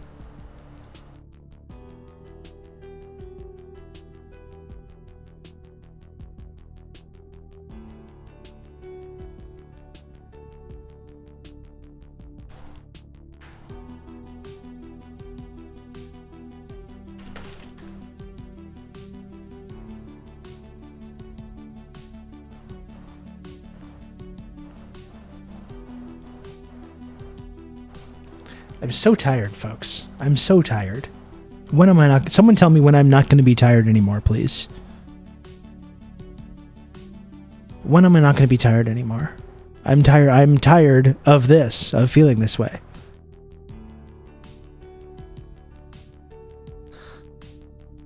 Here's something else like annoying we can look at. We talked a little bit about the NDP and Canadian politics. We can stay on that as well. I want to look at this clip from Jagmeet Singh. Although I'm just going to go get my water from the fridge. Okay? I've become so like physically and emotionally dependent on having a big ice cold jug of water in the fridge. Just an ice cold jug of tap water. It's really... I'm a really simple man. It really doesn't take a lot to make me feel fulfilled. And I literally just have a big jug of tap water that I put in the fridge. It's ice cold, very refreshing.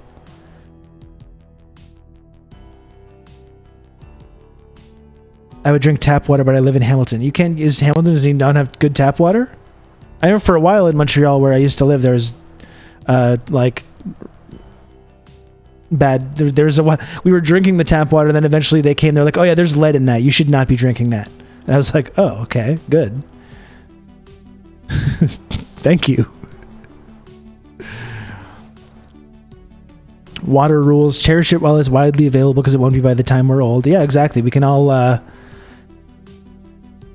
just remember fondly when it just flowed freely out of the tap. That'll be nice.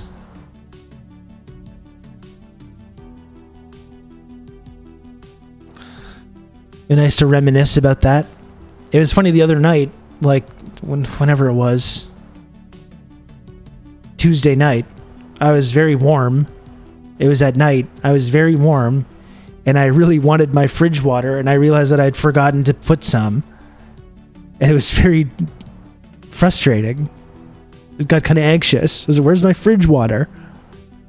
I'm going to go get the fridge water. I'm going to go get it.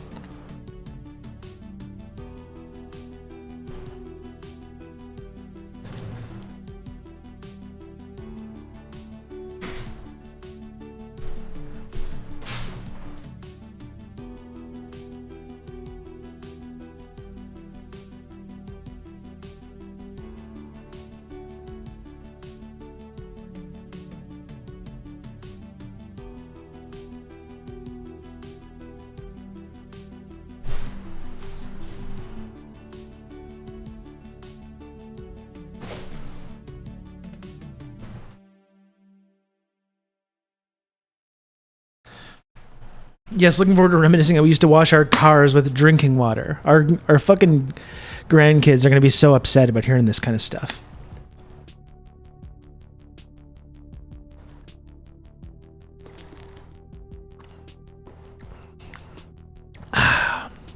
Back before all the water companies were absorbed by Nestle.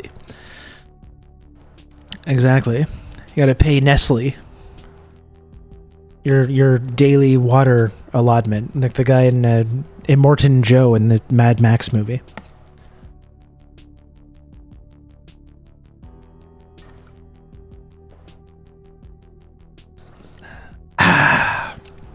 That is the stuff.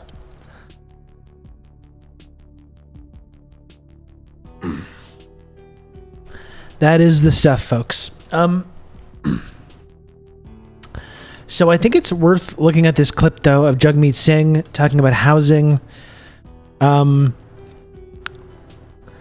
think you have two examples lately of the NDP's like proposed solutions to our brutal housing crisis in this country. Do not, my friends, become addicted to water. You'll grow to resent its absence. That's right. And both Jagmeet Singh and Olivia Chow have kind of proposed things. Olivia Chow, of course, elected mayor of Toronto over the last couple of weeks. And you will notice that all of these proposals do not come anywhere near where we need to be to address this crisis. The crisis of skyrocketing housing prices and the crisis of the unhoused populations in Toronto and other urban centers, which are just expanding exponentially every single day. Let's hear from Jagmeet. Well, we know that people are feeling this across the country, and people are feeling this here in Windsor. I've spoken to people that are saying, what do we do? The mortgage rates or the interest rates have gone up so quickly and so rapidly in such a short period of time.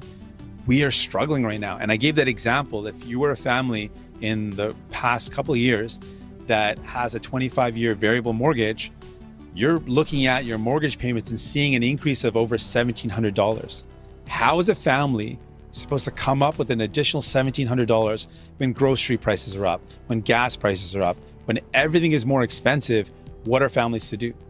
And the relief offered by the Liberals is just not good enough. And it's not surprisingly because they're not in connect. They're out of touch with what people are really going through. And the Conservatives are not proposing any solutions immediately right now to give people. So a couple things already, though, right? True. The Liberals are out of touch with how average people are experiencing this. Totally true. Number two, the Conservatives aren't actually offering any proposals that are really going to help anyone. Totally true. Couldn't agree more, actually. So really, that's the time when, as the leader of Canada's major, Social Democratic Party, you should be able to take those two critiques and really offer something that's going to differentiate the NDP and their housing policy and really propose real solutions, radical solutions even, that are going to meaningfully impact this crisis. People relief.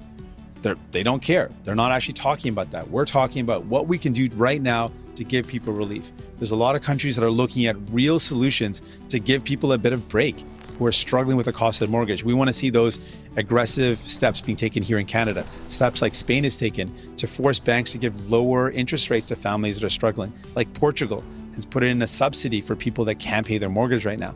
We need to see some aggressive measures put in place to give people some relief, to give people a break so they don't lose their homes.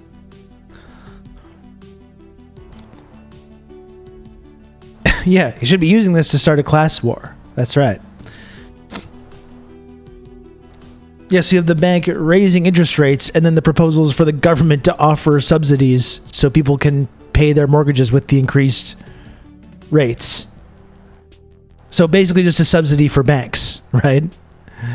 It's just transferring a little bit more money to banks from the government with some minor relief to the actual people that are in the middle, the middlemen.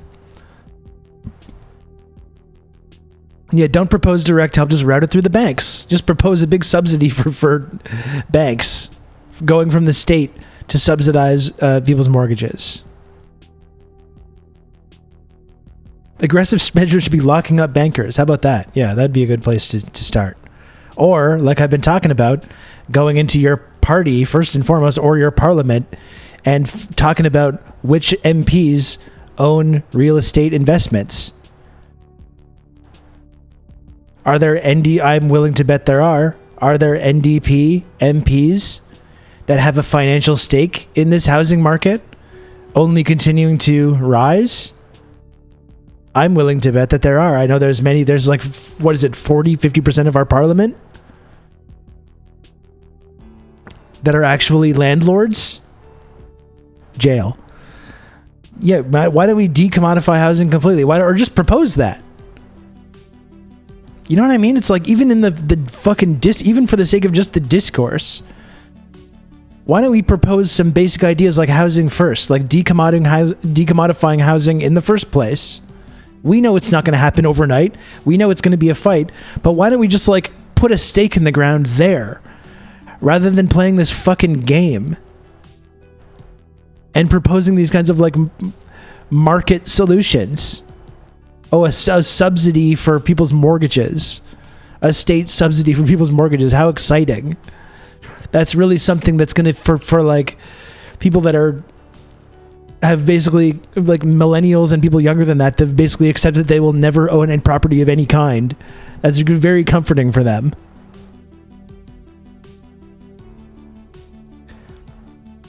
Yeah, make liberals or conservatives propose subsidizing the banks instead. That's what our neoliberal parties are for.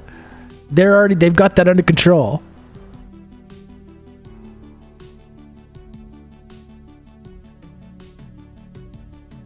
Fantastic. I can pay off my mortgage and buy another property. Yeah, that's right. That's who we're going to help out with those kind of policies.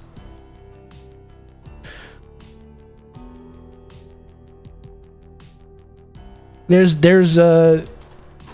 Jagmeet Singh, here's Olivia Chow. And again, Toronto, a city with a skyrocketing housing prices as well. Basically impossible for anyone to afford property in Toronto. Huge unhoused population. Also, let's see what Olivia Chow, new mayor of Toronto, who's being accused of being like a fucking communist. Let's see what she's proposing. Olivia Chow has made her first platform announcement in the campaign for mayor, vowing to give people renting in the city more affordable options and security to live here. Questions about funding the plan, however, are already being raised. Today, I'm proposing a historic program, an affordable, secure homes plan.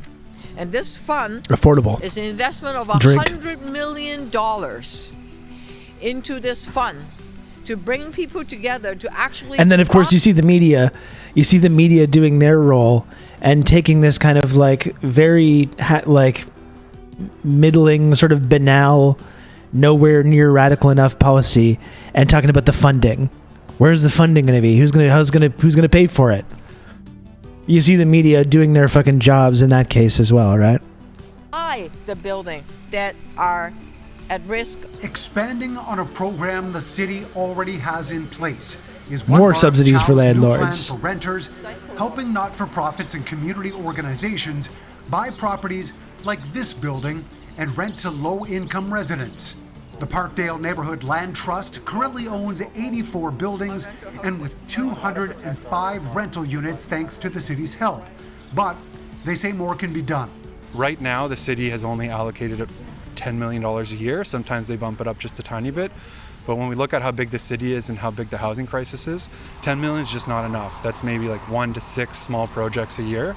Chow also vows to expand Toronto's rent bank to help more people and triple the size of an existing eviction prevention program. She also plans to create a Toronto Renters Action Committee for tenants at city. In case you're wondering, the Toronto police budget is $1.16 billion. Which you'll notice when that gets discussed in the media, this question of how that's going to be funded is not ever asked. $1.16 billion. City Hall. Anna Bailau was the housing lead as deputy mayor under John Tory and claims all that is being promised may not be possible based on budget. I appreciate us all wanting to bring more money to the table. I would caution that the vacant home tax is we still don't know how much that money is coming in. It was also something that I've championed in city, so I'm glad to see that other campaigns are recognizing the work that happened on housing. Candidate Mark Saunders hasn't yet announced a housing platform, but warns about the source of funds to make things happen. Within my platform, there is the affordable ownership as well, too. A totally different direction. Certainly not at the expense of gouging every member of the community to pay more taxes. My plan is reducing taxes or keeping taxes as low as possible. The city's early estimates for the brand new former vacant police home chief, tax could raise between $55 and $66 million annually. We just love cops and landlords in our society, don't we? Those are the two most important jobs in our whole society, cops and landlords. We got to make sure that they're just absolutely doing this best as possible, as best as they can be, at all times. 1%. But there's still no evidence no matter yet what the total amount may be. And that amount is likely going to decrease over time as owners fill the space. My plan to fund this program, this critically important program, is from the vacancy tax, and it will go from 1% to 3%. And I want to make sure that vacancy tax are better managed, because right now some people that didn't fill in the form are getting, and then they lived in their homes and they get caught up. Other announcements today include Mark Saunders promising to revisit the city's overdose action plan to focus on treatment rather than what he says is expanding the facilitation of drug use by the city. Anna Bailau's focus was on seniors, vowing to have community ambassadors and mobile health clinics available for a neighborhood preventative care program. Mark McAllister, City News. Welcome back.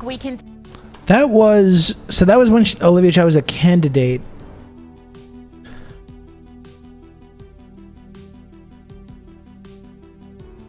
I think there's something more recent.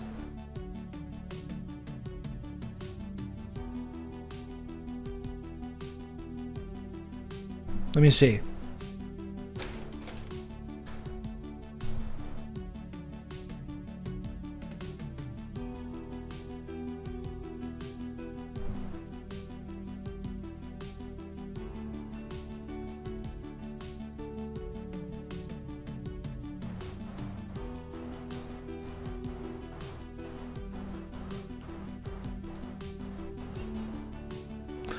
Because I know she gave an interview shortly after, which people were also not too happy about.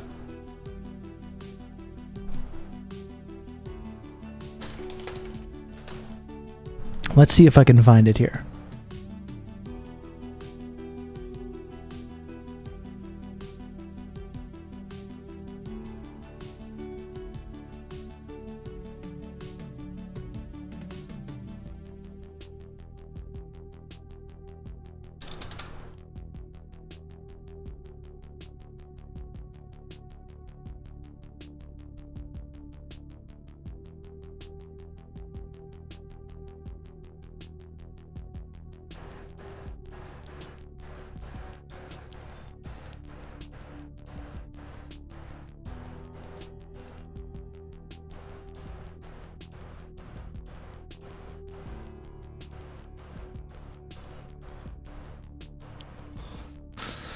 Cops enforcing capital and property rights and then retiring into political roles that reinforce the police's power. Yeah, just like clockwork. Just like clockwork. And remember what happens the moment you criticize this. You get accused of being a radical.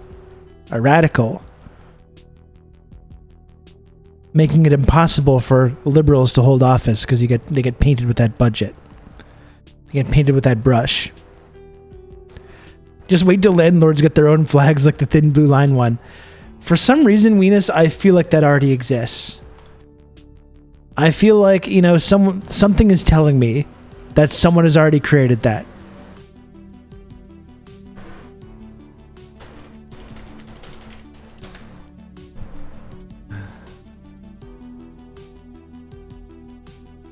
I'm sure there's some, even if not on like a mainstream level. I'm sure there's some kind of like landlord Facebook group where they've been having this.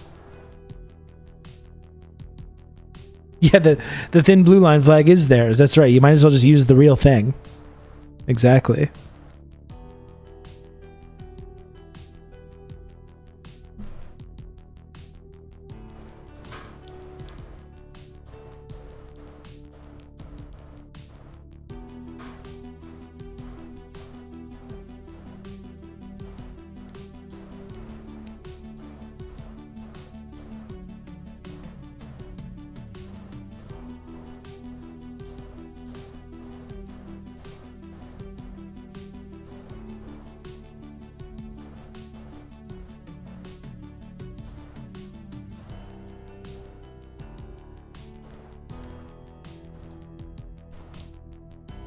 Googling landlord flag to completely fuck my algorithm up.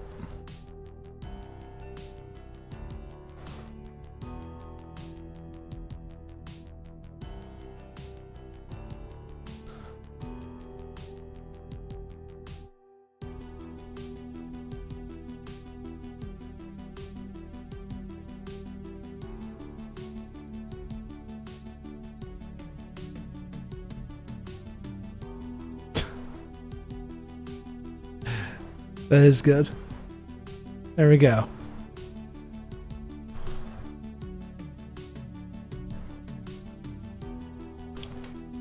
Our brave heroes. Our brave heroes in the landlord community.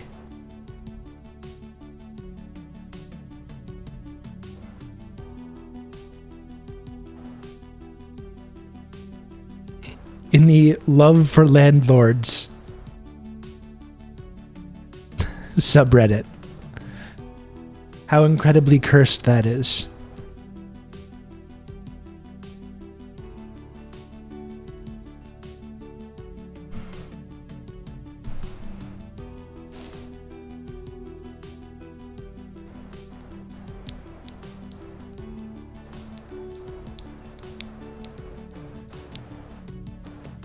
Okay, I was thinking it was probably parody, Lodane.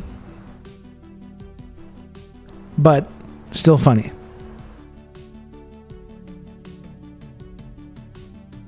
Or is it sincere? I don't know anymore. Who knows? Nothing would surprise me anymore.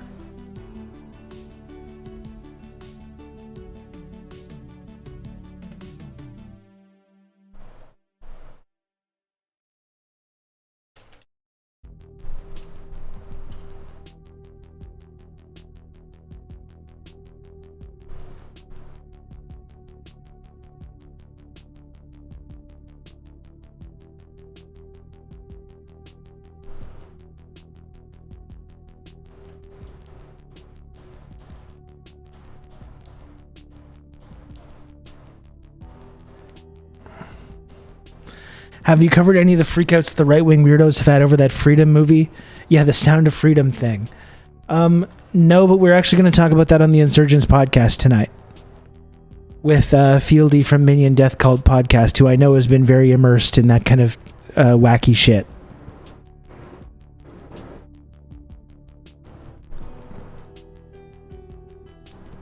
I do know the music is on, Ben. Thank you. Thank you because I know sometimes I forget that it is, and I ask people to remind me, so I appreciate that, but I do know. Some people like it. Some people like having the music on. I don't know. And sometimes there's dead air, and then there's the music playing. But you know what I need to do is figure out a way to have the music that doesn't connect to the VOD. That's what I need. That's one thing when I come back, I should try and pile on the list of things that I need to do.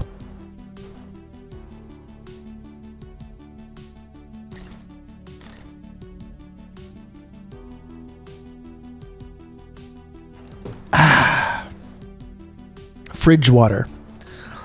What a cursed film has right-wingers created now. They're freaking out because they made this movie Sound of Freedom, which is like it's like a QAnon like child trafficking movie, which of course does not talk about the vast majority of child abuse and trafficking that goes on. And it's in fact all these like church weirdos that are part of it.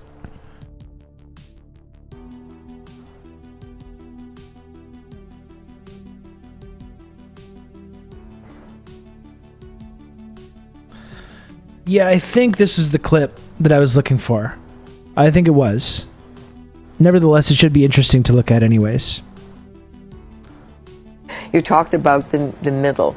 There is something called missing middle, which is being able to build up your home. So if you owned a home, right, and it's 1 or 2 story, and you want to build a bit more, so you could do so. In the past, you have to apply, there's lots of red tape. So I'm saying, hey, build up to 4 stories. Build another story on your home that you own, and then you can rent out the room on top for $3,000 a month, and you can rake in a whole bunch of dough. And then there's one more place for people to live. Yeah, or more basement housing. Yeah, great. Subsidize the banks, subsidize the landlords. This is what our social democratic politicians are proposing, who get accused of being these like dangerous radicals. You can count on me. You're going to have good old Rob to talk you through all this. 3 months to glorious golden godhood. Yellow badge. Doc, thank you so much. 21 months, resub a tier 2 from Doc Hollywood. Thank you, Doc. And thank you for correctly referring it to it's actually the golden badge, but Thank you. Thank you, Doc. I appreciate it. Congratulations to you for being one month closer. I got into bitter fights with so many progressives over this because their inner YIMBY came out and they defended this crap. I mean, it's just like, this is what I mean. Like, this is what the Liberal Party should be proposing. Like, what's the purpose of having like a social democratic party when this is like the limit of their imagination when it comes to dealing with this like crisis that's affecting so many people, that's creating these huge unhoused communities, and that's making it so young people can't get into the market without having generational wealth. And all the landlords and homeowners in our society, like, they love this. So like, they love that those housing prices are going up. They think this is a great thing. They're like, my house is appreciated in value by like $250,000 over the last few years. Why would I want to change anything about this? And that's basically so they're trying to like double talk while catering to those people, while simultaneously signaling to the people that don't own a home or don't have a place to live, signaling that they're going to come up with solutions to help them.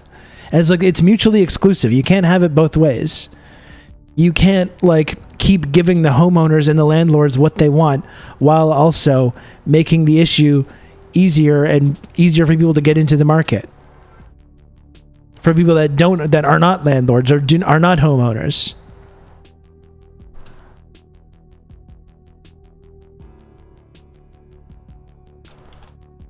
I've said it many times that the NDP should merge with the Liberals, less charade, plus it will free up actual activists who are trapped in the NDP. It would be good to just like get all their cards on the table and just say like, this is what we're about, you know? I mean, basically like the NDP is just essentially like a wing of the Liberal Party, right?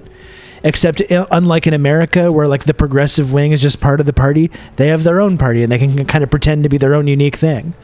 But the NDP is literally propping up the Liberals right now. They're propping up their whole government. They're propping up their whole agenda and not really meaningfully using that leverage in any way to extract any kind of meaningful concessions. Yeah, maybe means tested dental care, you know, maybe possibly pharmacare sometime on the horizon. That's the big like asks that they're doing. And then when it comes to housing, yeah, let's subsidize people's mortgages. Let's encourage landlords to build more so they can build more closets in their apartments to rent out for exorbitant prices, you know? These are not real solutions. Did the NDP ever do anything? No, that's why they're called the NDP, because it's never do politics. That's what it stands for. If you want to have 4 units, you can rent out 3 of them, earn some money, right? Then you are creating more housing. Great stuff. You are earning some extra dollar. I mean, it's like, it's the same argument as like, just build another lane. Build another lane. You don't like traffic, build another lane. Oh, there's a housing crisis? Just encourage landlords to rent out more spaces. Build another floor in their home and rent out a couple more apartments. We're contributing to the problem. We're not decreasing the problem. We're not solving the problem. Just one more floor, bro. Yeah. Let's make it easy and fast for you. So for an ordinary homeowner, if they live in a bungalow style or, 1-story, 2-story, if they want to expand it, do it now. So I want to unleash the power of the homeowner and say to them, go build it, because we need housing right here in the city. So you're about cutting the red tape. Right. Cutting the red tape. Like, this is just like conservative libertarian ideology, you know? The red tape, the regulations. We got to cut that red tape. That's what's going to fix the problem. Cut the red tape, empower landowners, subsidize people's mortgages for the banks. These are the solutions that the NDP is proposing.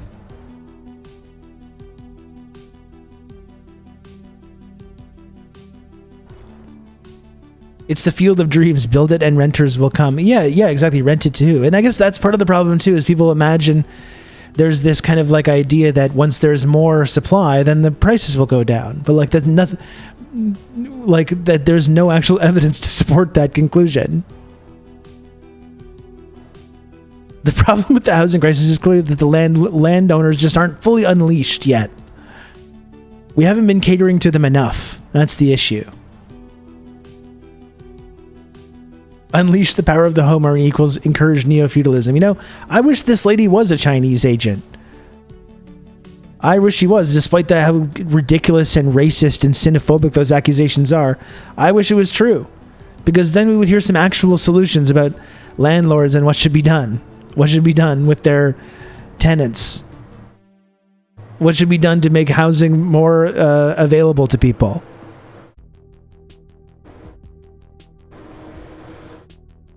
We'd have some real hard-hitting solutions on that.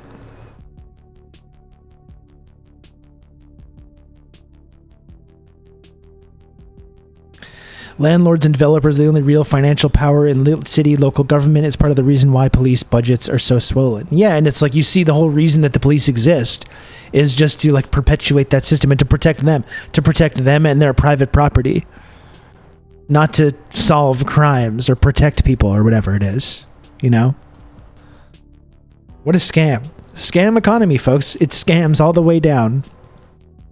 All the way from the apes to the real serious people talking about our housing crisis and the possible solutions.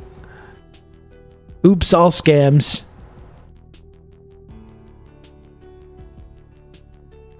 Folks, I gotta get going soon. I'm tired, and I gotta go pick up my kid from camp in a few minutes. When I come back, I am gonna try and start doing some longer streams. It felt really good the other day to do one that was like getting up in the 3.5, 4 hour range. I would really like to get back to doing that, but I think I'm going to cut this one short for today. Toronto has cut all the services and all the property tax and still has a deficit. Why? Because the police budget is 25% of our operating budget, over $1 billion. Well, that's what we were talking about a moment ago, Worldly Bong. Yeah. When we were talking about Olivia Chow's plans and how the media is like saying, oh, where's the funding coming from? It hasn't been properly sourced, hasn't been priced properly. And meanwhile, the budget is like $1.14 billion. Like, it's absolutely ludicrous.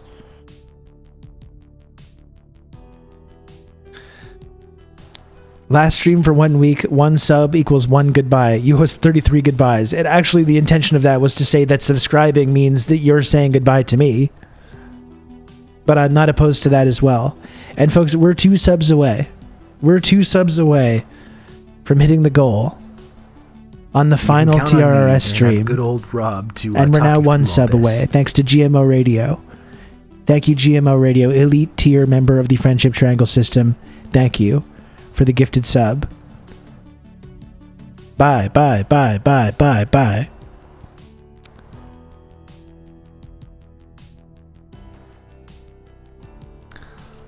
I gotta find that clip. I don't even know how to start doing that.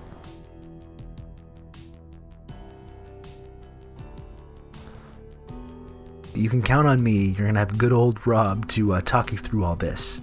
Ben, thank you. Thank you, Ben Bang Boom 10, for the gifted sub. I really appreciate it. And thank you, everyone. Thank you, everyone, for tuning in and for supporting this program. I appreciate it a lot. You can count on me. You're going to have good old Rob to talk you through all this. And thanks Highway 70 as well for 9 months of Prime. Use the computer to mark up the size of the account. Thank you, Highway, for the 9 months of Prime. Very much appreciated. Stream Baby. And thank you, Admiral Praxis. I appreciate that. Very kind of all of you. You're very kind people, and I really appreciate your support. I really do. Okay, you ready for this? We're at 36. I promised 1 sub equals 1 goodbye, so bye, bye, bye, bye, bye, bye, bye, bye, bye, bye, bye, bye, bye, bye, bye, bye, bye, bye, bye, bye. Bye, bye, bye, bye, bye, bye, bye, bye, bye, bye. Bye, bye, bye, bye, bye, bye. That's right, I am counting on my hands. That's right.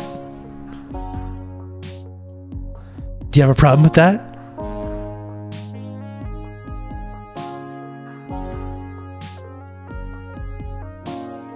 I'm supposed to just keep track of the number of buys? What am I, a human calculator?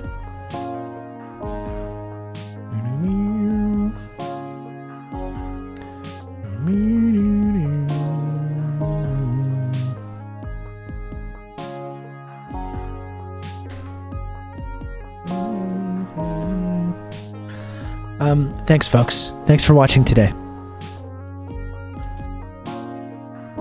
TRRS will return, folks. Monday, July 31st. Okay? Monday, July 31st. I will be back.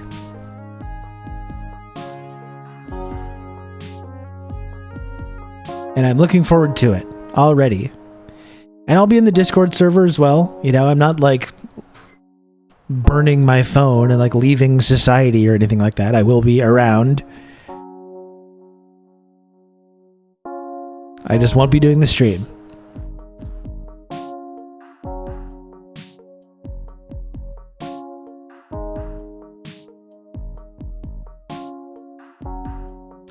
So, thank you again.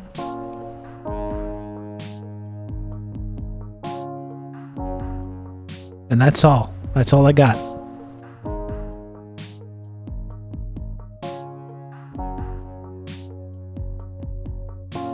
I'm just going to stare at the camera until the raid happens.